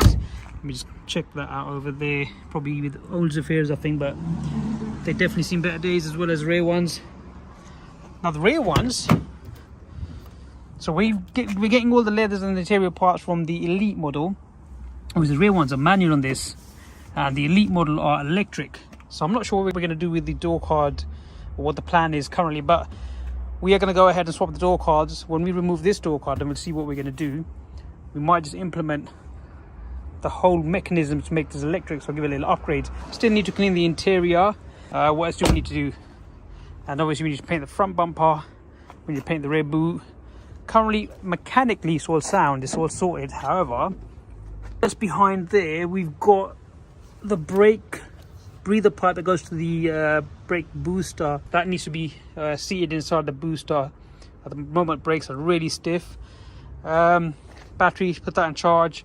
But I mean, we started this car with the head gasket issue, and if I'm honest with you, if I recap, we stripped the engine, we did an engine swap. That got messed up because it was totally different engines, so we couldn't really connect the wire loom. The engine out of the car, stripped the head, done the head gasket, timing belt, water pump. There was no thermostat. As you can see, we got a new thermostat housing. We got that changed. We got the new water pump that went. It's a new timing belt, head gasket, skimmed the head gasket, rocker cover. We've done all that. Started the car up, and then the same issue, it was still bubbling and the fan wouldn't kick in. So we tested the fan was working.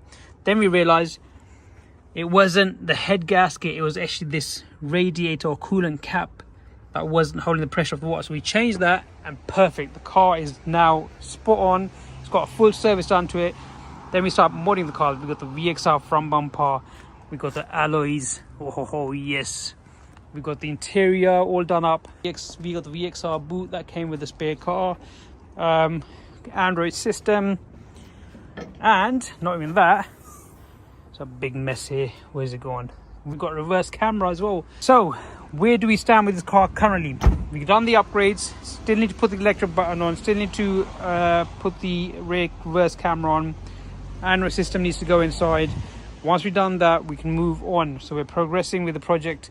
We can move on to painting the car. Well, I mean painting the car, we'll paint the rear boot, the front bumper, and always give it paint correction. So we'll just compound polish the whole car, see how it comes out. If we need to paint anything else, we'll paint. So currently I've got this electric boot switch connected. I've got the 12 volt power over here, and I've got this wire over here that's going in the back of the boot. It's connected over there. Now if I press this and come to the rear of the boot, it doesn't open. If I put the ignition on, so the ignition is on, and I see, I'm not sure if you can see it, but it's lit up red. And I'm not sure if you heard that, but if I press that, the boot opens. Also, the process of connecting the reverse camera to connect to my reverse lights, you'll see the light and the reverse camera activated. Need to connect that. I've got that connected, but for now I've got my probe here. I'm not too sure which one is the reverse light wire, so I'm gonna put it in reverse. Got my probe. Lights should, oh, my reverse light's not working. Wow, why are they not working? Let me start the car up. Actually ignition is on, so they should be coming on. I'm a bit baffled at the moment. So reverse lights are not working, my tailgate light's working, indicator's working, this number plate light are both working. Tailgate light is out on that. I do not know what's going on, so I'm just going to wait for abs to come through. The car's currently running at the moment. Get the car running, get abs to put it in reverse, see the reverse light come on then. But don't know, haven't got a clue what's going on. Obviously, not to state the obvious, but we got the ABS and we got the EML light come on as well, which we need to reset. On the front we got both the headlights working, dim lights out on this one, and headlights have definitely seen better days. So we are going to have to do something about this bit over here. To be honest with you, I wouldn't mind tinting the front headlights or smoked let me know what you think. Abs gonna put reverse in gear, and yeah, no reverse lights. That is bizarre. Don't know if the bulbs are gone or the rear lights. I haven't got a clue. But Abs, do me a favor, press that boot button. Oh yeah. So we've got something working. So what I'm going to do now is I am going to remove tailgate plug and just see if I can tap into it and see what reverse lights. Right, so I've got the connector off. I've got it in pin number 2 for now. It is off. Abs, put your tailgate light on, please. Yeah. So there are your tailgate lights. Switch your tailgate light off. Yeah. Yep. Put your right signal on. So pin number 2 is tailgate lights. You got a signal on the right? Yeah? Right, yeah? Yeah, right signal. Yeah, right. Alright, so let me just see. Flashing fast as a bulb then. Yeah, that's fine. There you go. So pin number 1 is your signal. So that's in pin number 1 is signal. Pin number 2 is tailgate light. That professional job done. Look at that. It's all tie-wracked, neatened out, so we can put the cover back on now. And that's how it's looking so far. So check this out. I mean, got all the trim nearly put back together, and that's where the wires are coming out. Ignore that, but just look at the way we fed it in. Looks quite nice. OEM spec. You'll see none of the wires hanging out once we put all the trim back together. So we do need to figure out what's going on with our reverse lights. It might be a fuse, hopefully. Let's see if that is it. If it is, let's tap into it and complete the job. Yeah, ignore the bird poo just happened. So we have completed today's episode. We've done the upgrades. We've done the VXR front bumper. We got the nice wheels on there. We got the VXR rear boot spoiler. We got the leathers. This part we haven't cleaned. It's still dirty. Let me show you the other side. And this part is dirty as well. But we cleaned a bit of the seat. We did clean this. It's gone dirty again, so we have to clean it up again. See, we got DJ products over there. Coming to the front again, we got the full interior, and we have currently got the Android system 9-inch. So we are currently working on that, try to get that in there, but that has to be placed. Got the dashboard open. We've got our equipment here for wiring. Not to forget, we've got our electric boot button, which we need to put over here. So that'll be going like this. We still need to change the steering wheel. I think we've longed out quite a lot at the moment. Just excitement of building this car. So it is a tip at the moment, but just wait until it gets put back together. On the next episode, we'll have everything put back together and we'll start working the bodywork. But guys, I think this is the end of today's episode. If you haven't already, consider to like, subscribe and share, and we shall see you on the next episode. Take care.